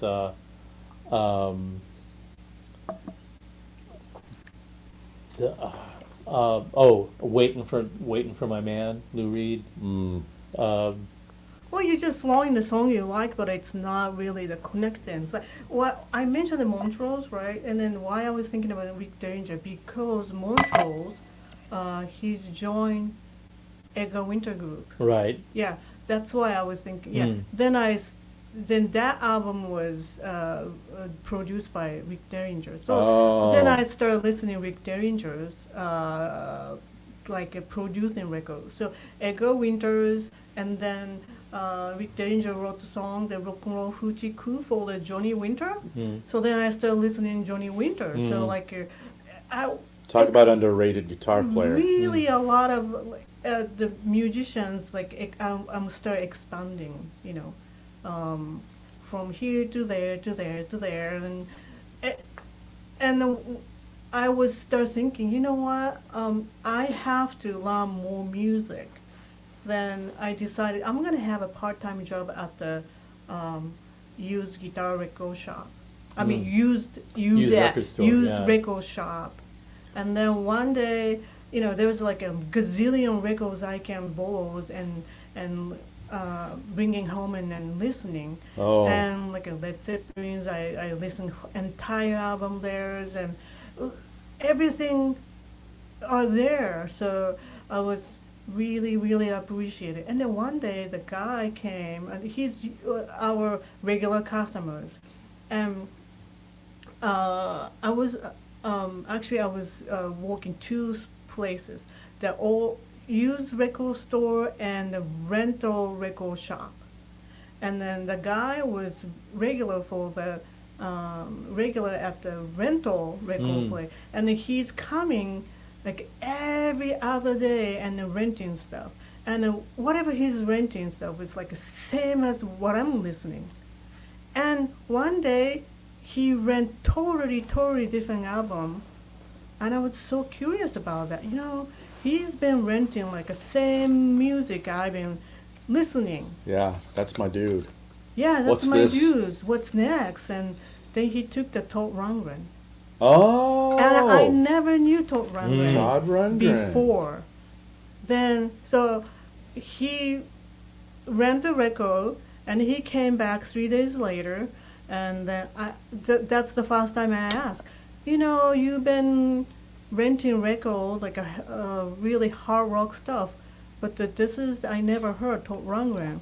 What's that? And he said, oh, don't ask me, you just blow it. Take it home, listen. And then you tell me what do you think. So I took his record, Todd Rundgren, and oh my God, it's like a totally different music I've been listening. Different than I've been listening, and I was really into it, Todd Rundgren, from there. And then he opened the door for the one album I borrowed. It was called Faithful, which the side A was cover song with of Yardbirds, Beach Boys, and Jimi Hendrix was there, and the Beatles, and then Bob Dylan song. Oh, so a bunch of garbage. But, yeah, and Poorly written junk. Yeah. And I was 18 years old. I already knew the Led Zeppelin, but I never heard Yardbirds. I'm living in Japan. There was a limitation there.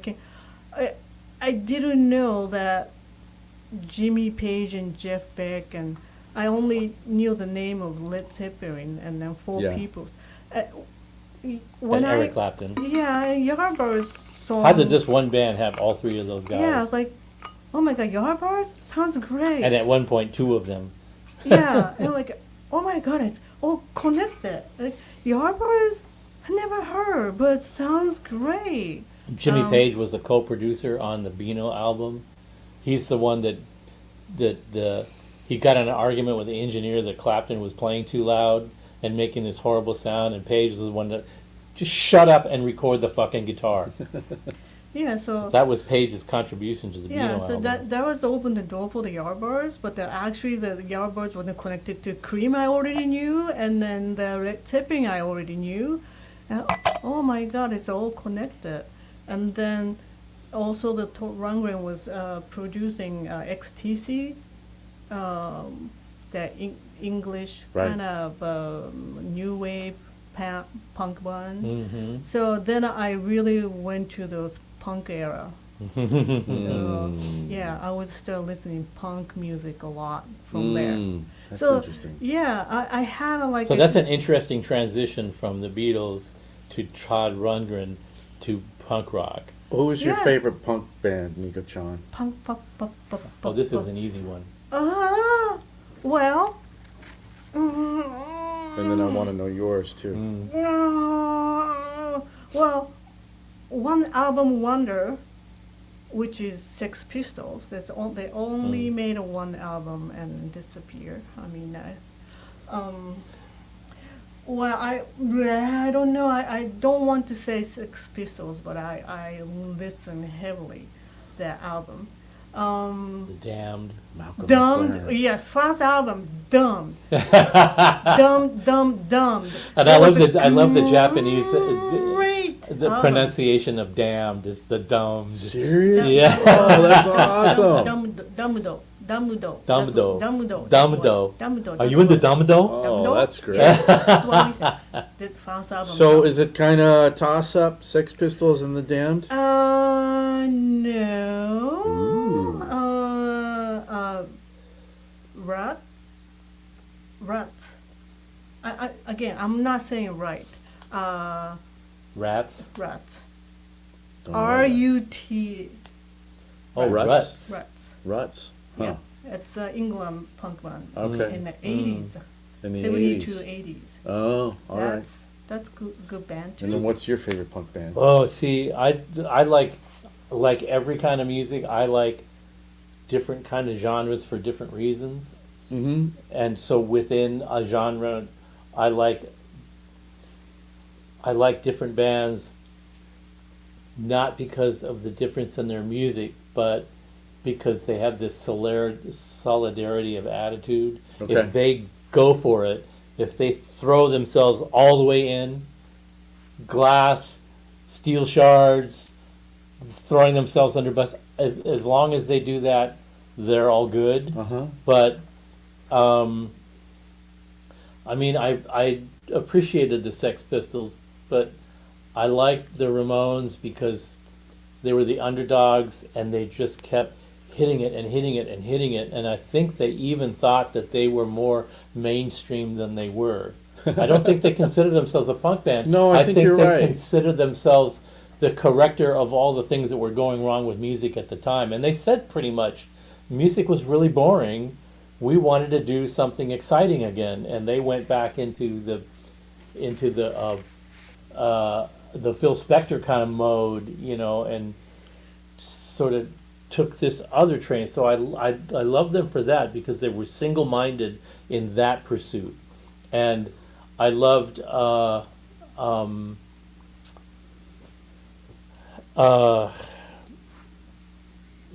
there was a band that I would play for my friends, and they go, "Why do you even like that? That's just crazy. It's not even music." I'm gonna dig it up real quick. What you drinking, Nico John? I'm drinking bourbon. Bourbon? Bourbon, yes. What kind of bourbon? Willet. A Willet? Yes, Willet. I know, Kelly. I was wondering the same thing. The Dickies? The Stranglers. The Stranglers. Don't know the Stranglers. Yeah, they were different and interesting, and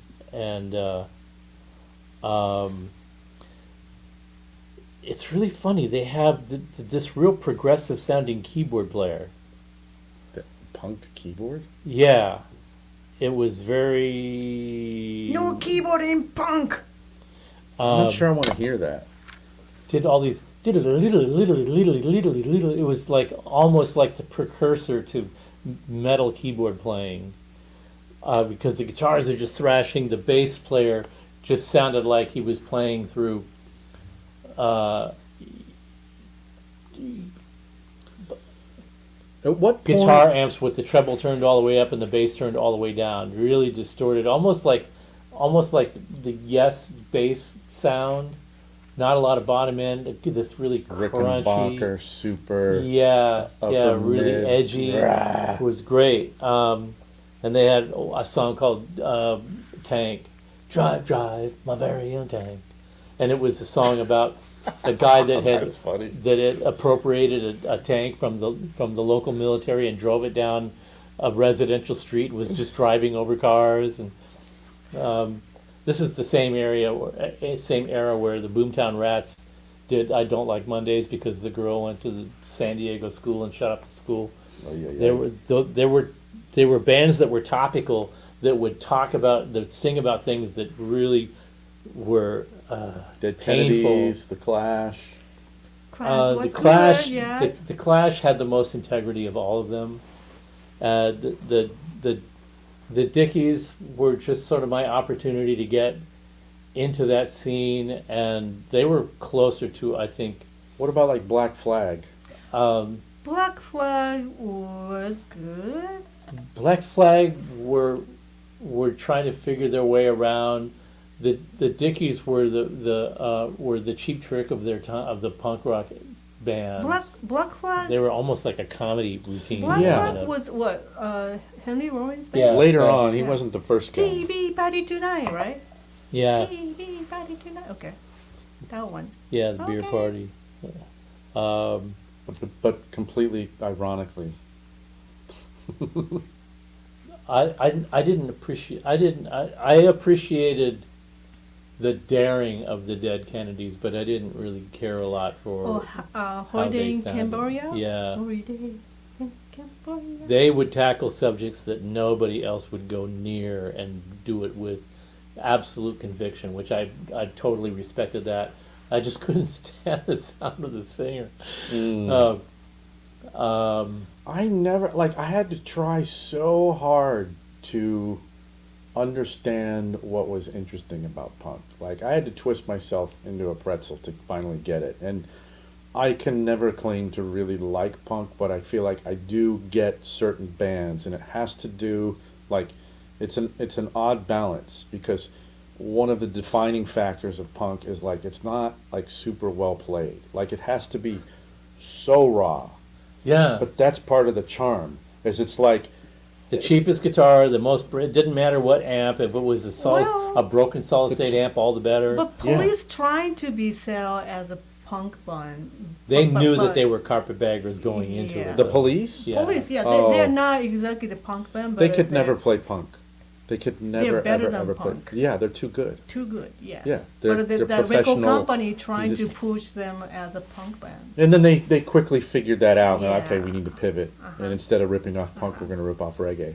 And I love the Police, but, you know, they Yeah, did quickly yeah. figure that out. But, like, that was the thing that I ultimately settled Yeah, on. Punk was like a really energy thing, but Yeah. right after that, they Commitment. yeah, and then they like it kind of spread to the new wave era, I think.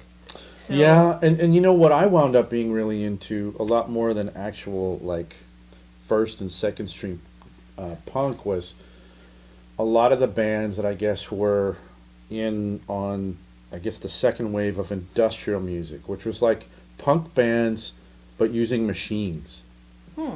So Yeah. I loved and still love Skinny Puppy Mhm. out of Vancouver. I I actually Mhm. saw their last shows just last week in LA. They're done now. Ah, After 41 years. Ah. I love Skinny Puppy. Been a huge fan since I was a teenager. But that was, I mean, but they were like horror punk industrial. So I guess with the original sort of punk stuff, I think I like, if they're considered punk, I like Black Flag with Rollins most, because I just appreciated his Yeah. earnestness. yeah. You know, there And was what an he was pissed underrated about. punk band that later became more of like a. They sort of adopted the more Latino Americana rock Like thing, X the thing? Cruzados. I never Before heard. they were called the Cruzados, they were called the Plugs, and they were a Oh. full-blown punk rock band, and they were great because the Where drummer. were they from? They're from East LA. Oh, cool. It's, Like same as X and yeah, what about and the Wires? the drummer was just. He really had sort of a, I don't know what it was. He just embodied the whole attitude because he was lanky, and he was devoted to the tempo. And but he had this thing when he was playing. He just looked like this. He's always looking to the right, and he had a cigarette in his mouth the whole time that was sticking kind of up because he had a little bit of an underbite. Yeah. So he was like this the whole set. Probably like, And he if he didn't do that, he was going to knock it out of his mouth or with his something, but he never made a mistake.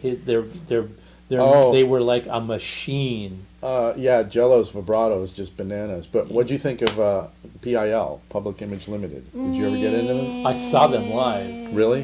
Yeah, they walked off the stage because somebody threw a bottle and bounced it right off of Oh, Johnny Lydon's head. Yeah, And he said, if you don't, and he did.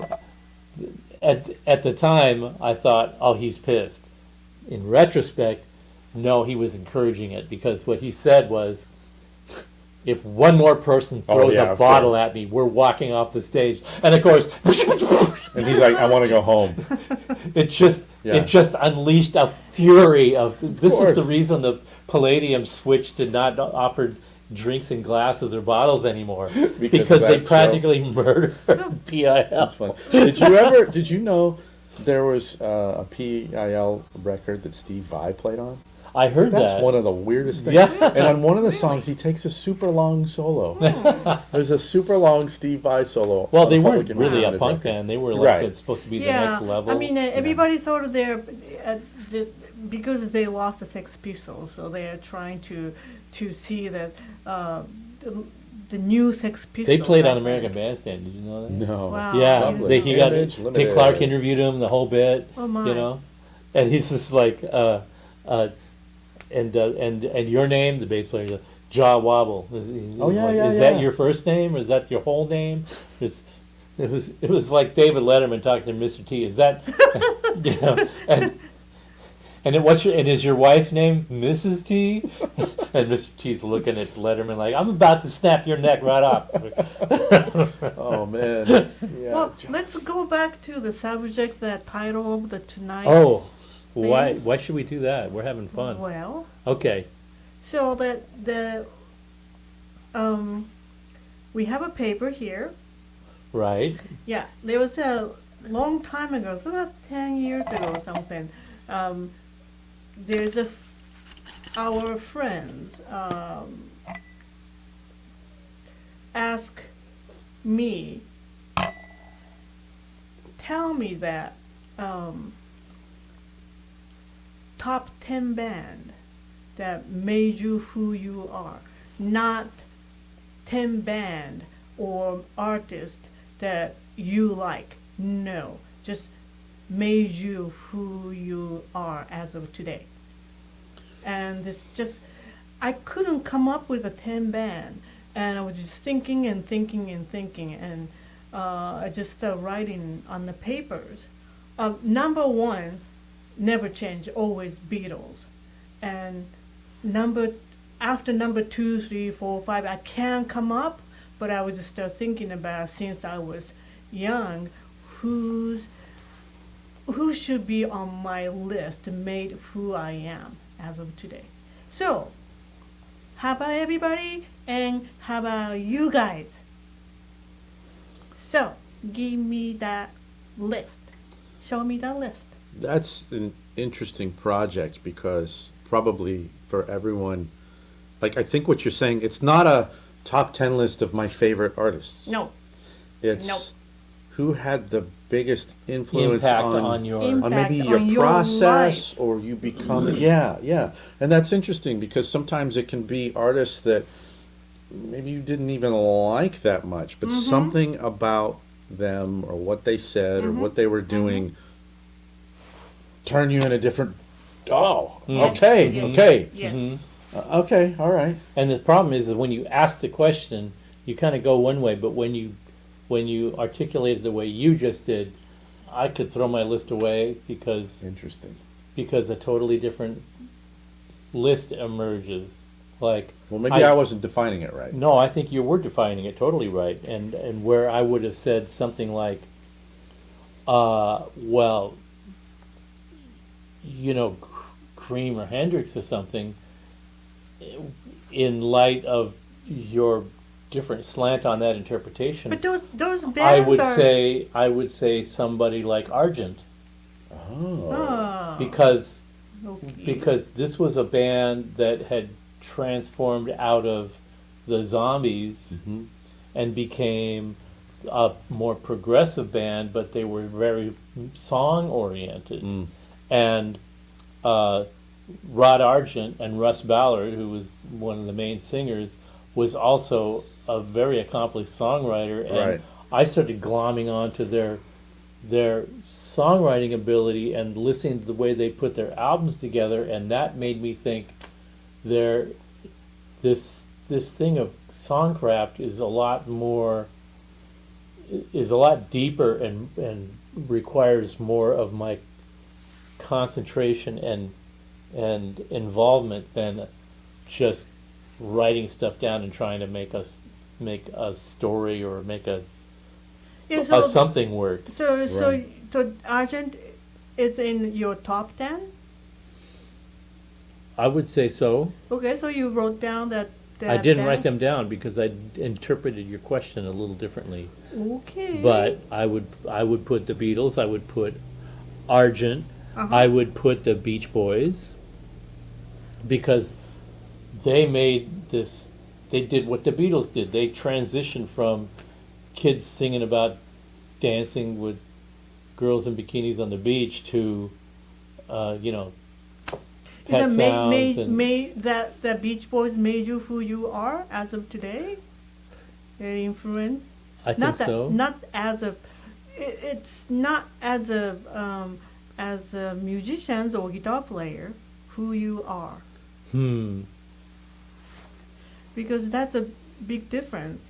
If you are. I think I'd have to put Slade in that list. That's Yeah, Slade. Yes, Slade. Maybe it's one of my top 10. Because, Slade. and why? Because if any band put every ounce of attitude that they could summon into every performance and every song, that would be one. Slade was in. Just absolute conviction.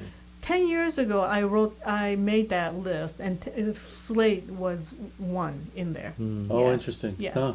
was. Wow.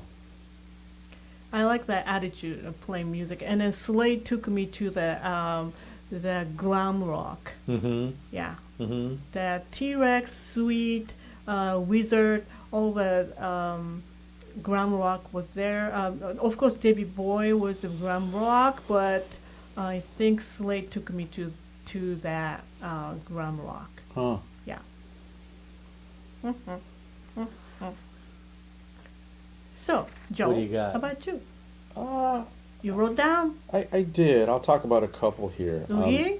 This kind of probably seem like strange bedfellows because they certainly came along into my consciousness at very different times. But Jimi Hendrix and Chris Whitley are kind of obvious bedfellows to me in that they had kind of this 360-degree approach to their art where,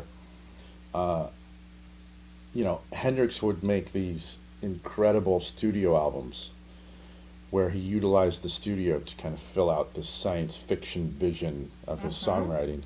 But he didn't really play a ton of guitar. I mean, that's relatively speaking, of course. Did he change your life? Absolutely. Okay. Yeah. And so Jimmy was, playing a lot of guitar on these recordings, but he wasn't taking like long, extended solos. But then when it was time to play a live show, it's like, well, I don't have tape flanging and all this shit. So like, you're going to get the full-on power of the power trio, and I'm going to play longer solos, and I'm going to take you somewhere that way. And it was like embracing, he didn't have the ability to do this, and so this isn't necessarily a condemnation of now, but like, there wasn't any backing tracks. It was like, okay, how am I going to take people on a journey and fill out this artistic vision that I have? And it didn't matter the what do I want to say, whether it was studio or live, like I'm going to get it done by any means necessary, and he was a master in both areas. And Chris Whitley was very much the same. Like the first record he came out with was a heavily produced kind of pop sheen record. Daniel Lanois signed, I think got him signed, and then Malcolm Byrne produced the record, brought in studio musicians. We're going to make you a star. And then the second record, Chris is like, yeah, fuck that shit. I'm going to play grunge, like slide guitar and like grungy, and it's going to be this nasty, like Robert Johnson meets Hendrix meets punk meets grunge thing. And the label's like, what are you doing? You're ruining this stuff. And then he did a third record, got dropped, but this is a guy who did records where it was like full-on electric band, full-on studio construction. And then he did records where it was like, okay, I'm recording myself with my Triolian underneath a bridge in Dresden on a DAT machine. And then his live shows were, sometimes it was a full band with a DJ, or sometimes it was a piece of wood on the floor with a transducer that he would just tap his foot on. That's the kick drum. And he's playing like this crazy ass slide guitar and singing, like just again, 360 degrees, like no bullshit. Just like, I'm going to take you somewhere with 100% intensity. Until you say Chris Whitley, I totally forgot about his name. Really? But Yeah. do you know who he was? Yes. Man, I just, yes, yeah. yes. Big Sky Country was on the first record. What is that? I had to start with John Williams for getting me addicted to the Lydian mode. Oh, that's super cool. I love that. I'd have to say that that, and it's funny, change your life. Well, it's really funny because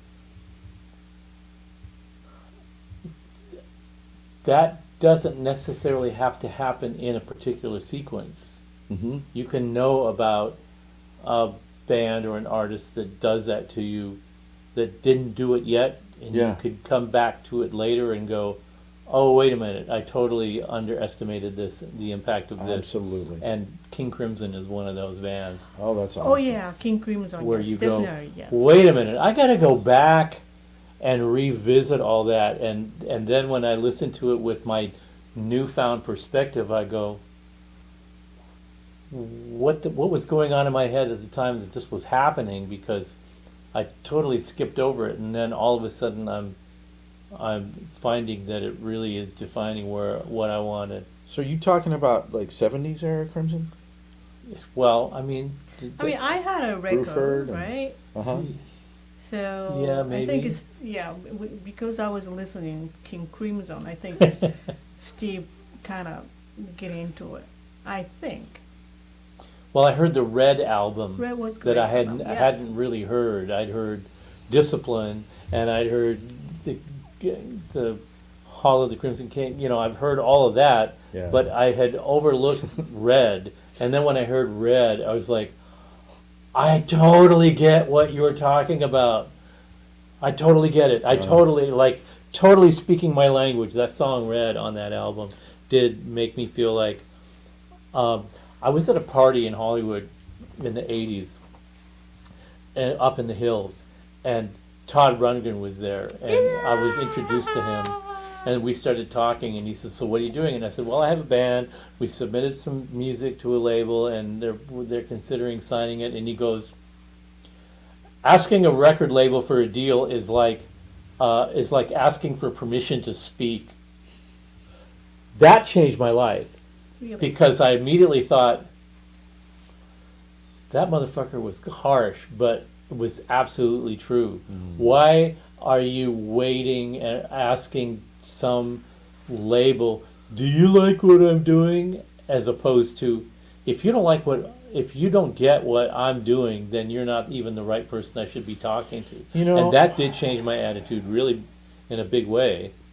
That's one of those things, though, that I think it's tricky because, I mean, obviously it shifted your perspective, but that's like And one made me of some those new things- enemies at the same time, probably. But that's one of those things that is maybe best passed along amongst peers, because Rundgren had been making records for major labels at that point for a decade at least. Major. And he was famous for saying stuff like, okay, here's the album you've been waiting for. You can slide the gold record on the door. Bearsville is not the major record company.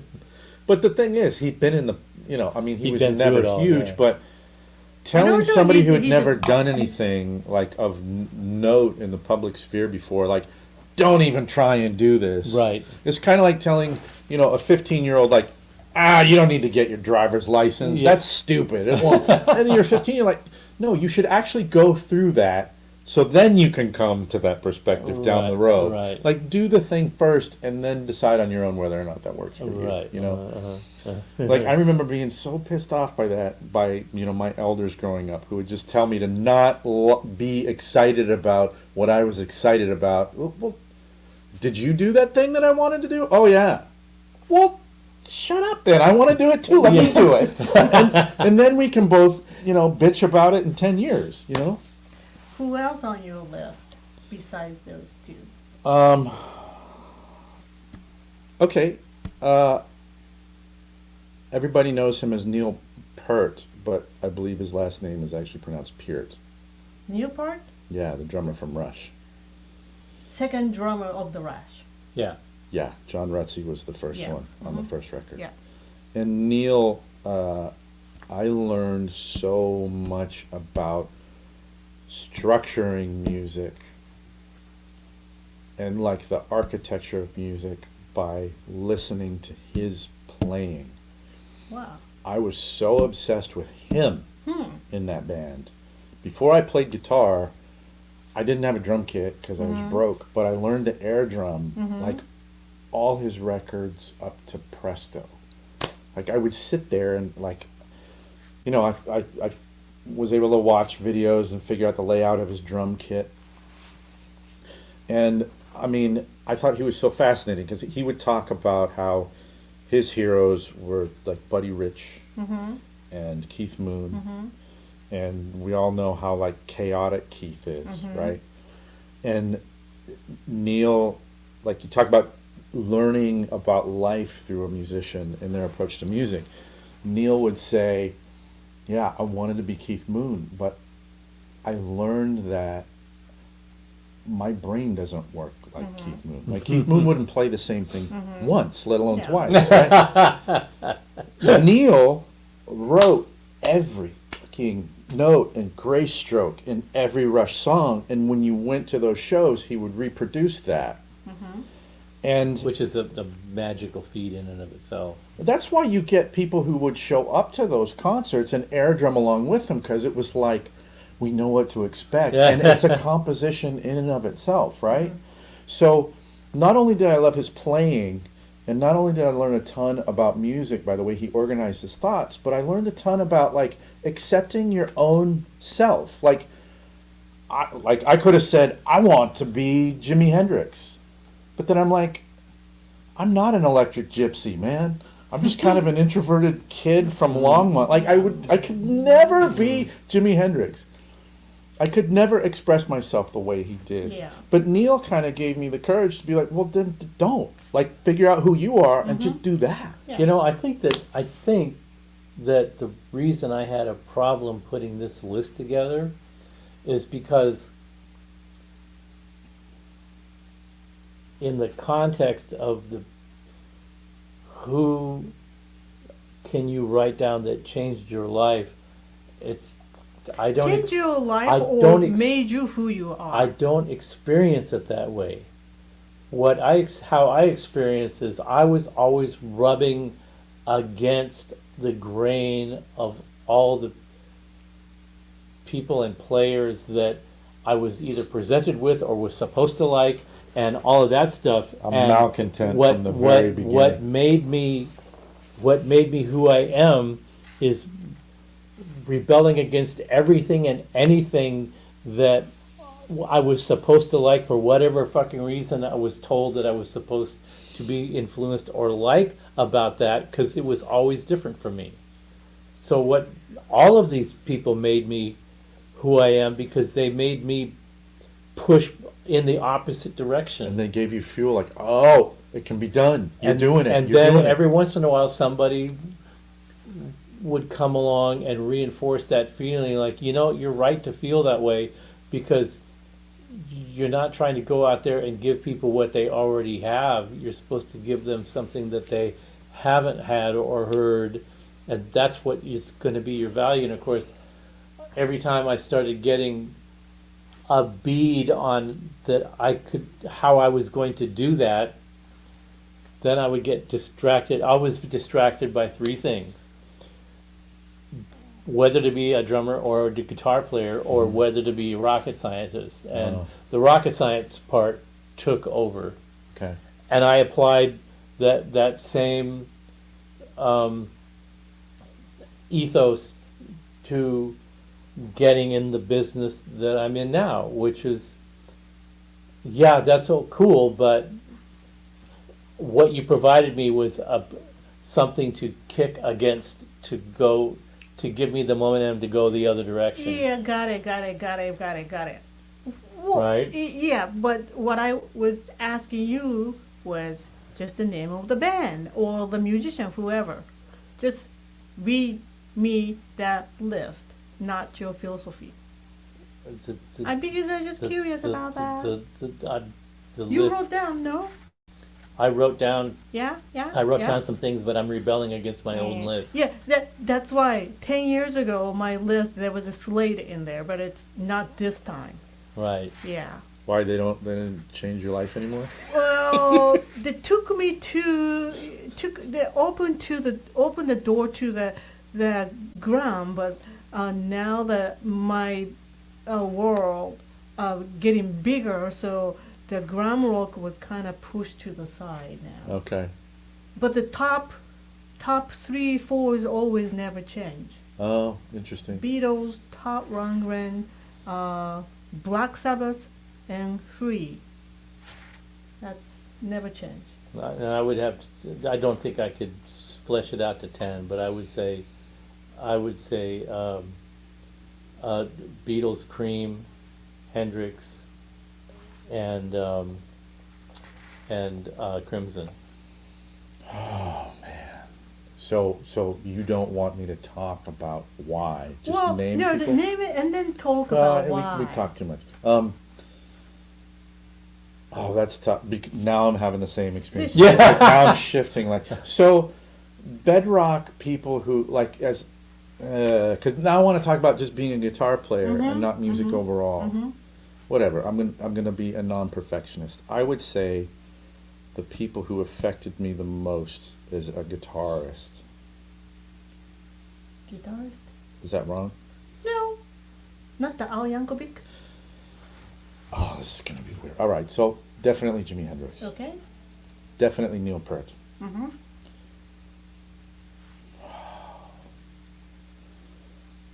This is hard. I could throw Stevie Ray Vaughan in there if I wanted to. That's the you like, no? Well, because You change it your reminded way? me that there are roots that I have in common with that are valid. The whole, and this is weird, and I feel like I should clarify it, but I'm not going to. The whole shred school of guitar playing, that was huge for me. Huge, huge, huge. And then I would say, and again, I don't listen to them all the time, but Kraftwerk. Oh, Kraftwerk. Because there's yeah. this whole electronic Yeah. side of Uh-huh. music that is huge for me that I never yeah. talk about Yeah. on here. Kraftwerk, yeah. Massive, massive, massive for me. And that's kind of weird because I don't really listen to any of those people much. But they changed me Good, good, good. for the better. And I'm so thankful that I ran into their art during this lifetime. So, Is it Kraftwerk came from Germany? yeah, Yeah, right. Yeah. Okay, Dusseldorf. good. Yeah. Have you seen the movie Big Lebowski? Oh, yeah. There's But it's a- been a long time. I missed so much There's of a it. band in there. It's based on Kraftwerk. Oh, really? Yeah, I called don't remember Iceburn. Oh. Iceburn was it? No. Autobahn. Oh, Autobahn. Autobahn. Sure, Yeah. yeah, that makes sense. Yeah. Yeah. Yeah. That's based on Kraftwerk. Autobahn. Yeah, that makes sense. They had the record called Autobahn. Oh, that's funny. The Nihilists. Have you ever heard,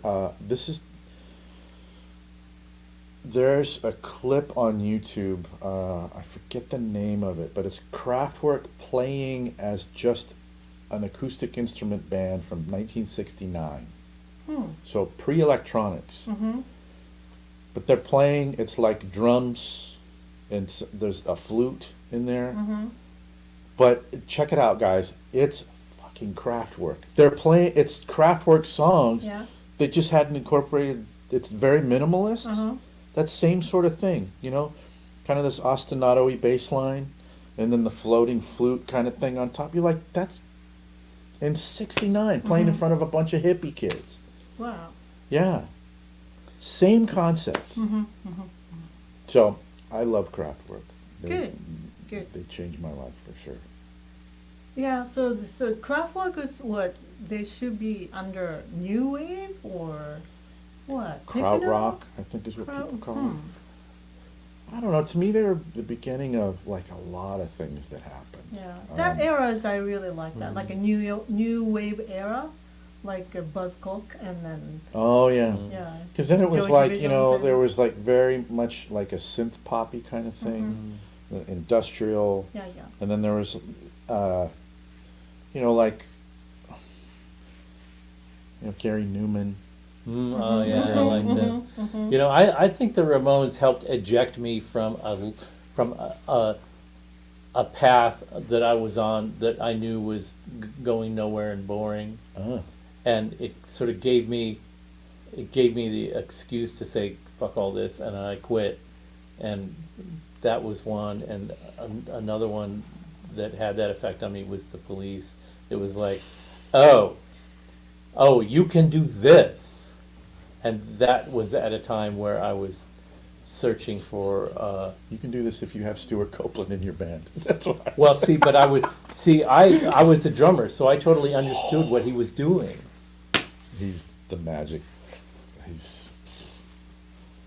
But that changed my life in a way that made me very frustrated, because I thought the only way I'm going to be able to play the music that I want to play and record is I'm going to have to play the drums and the guitar myself. Oh. Is anybody putting like a band name, like people's on the message screen right now? Oh yeah. we've totally.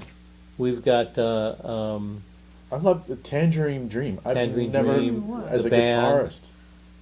Then Metallica. Oh man, I remember hearing Metallica. Fleetwood Mac, A friend turned me on to them, early Fleetwood Mac, yeah.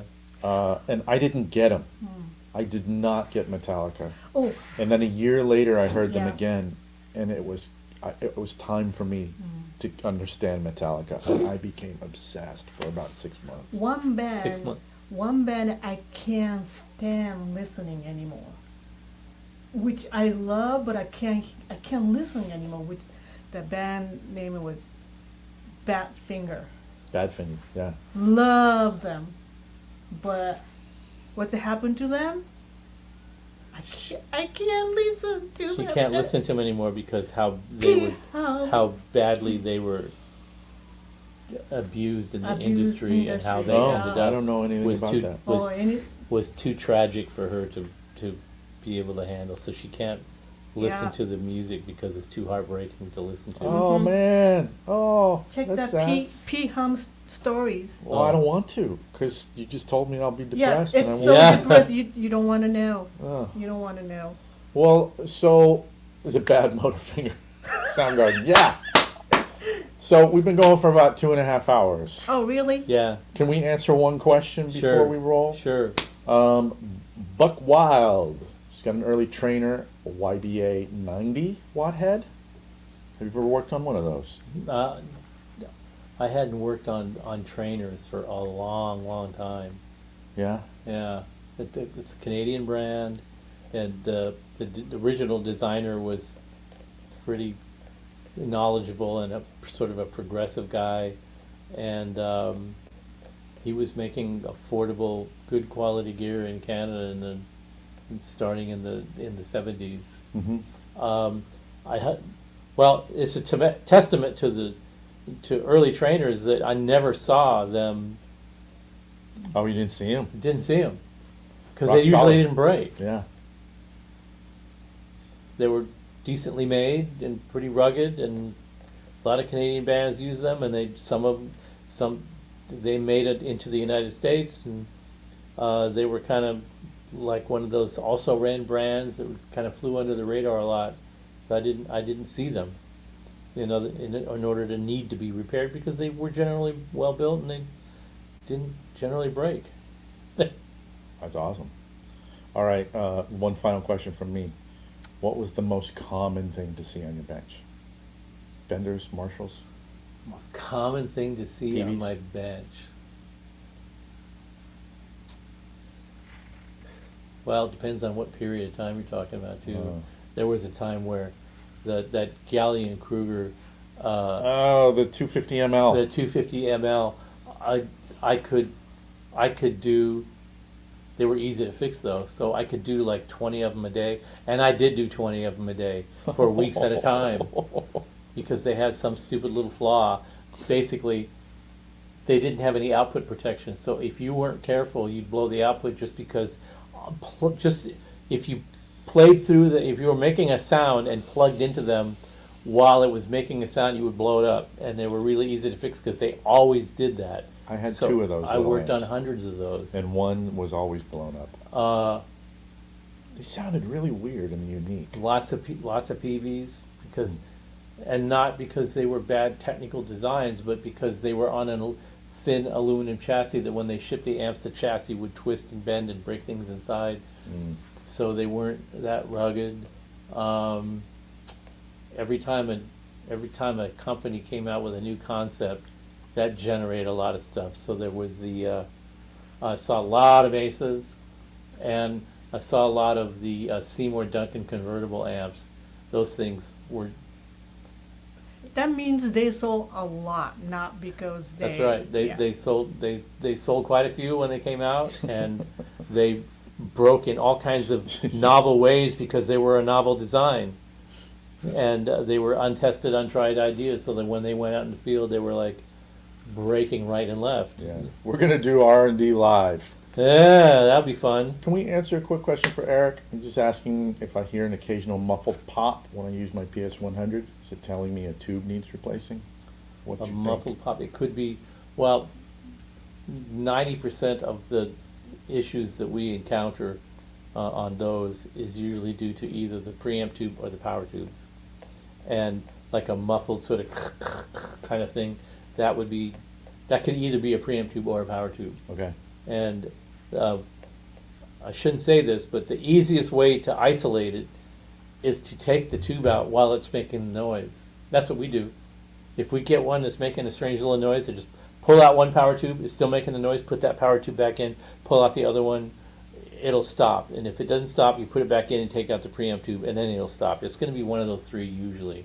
All right. And that's the dangerous, you got to know what the fuck you're doing method of repairing them, but it's the fastest and the one that yields the actual Make result. sure just touch the tubes, nothing else. Yeah, just touch the top of the glass of the tube and nothing else. Keep your Nothing left hand else. in your pocket. And no, I never worked on Wagner's because Reinhold was just down the street. I'd say, here's Reinhold's phone number. All right, and with that, Thank you all for hanging out. See you next time, and we'll figure out what we're going to do then. And thanks, Nico-chan, for hanging out with us and giving us all kinds of really great stuff to talk about. yeah. Thank you. Oh, having me. So we got some. Should we try and do another one before the end of the year? If we're That'd be lucky, fun. sure. Okay, cool. All right.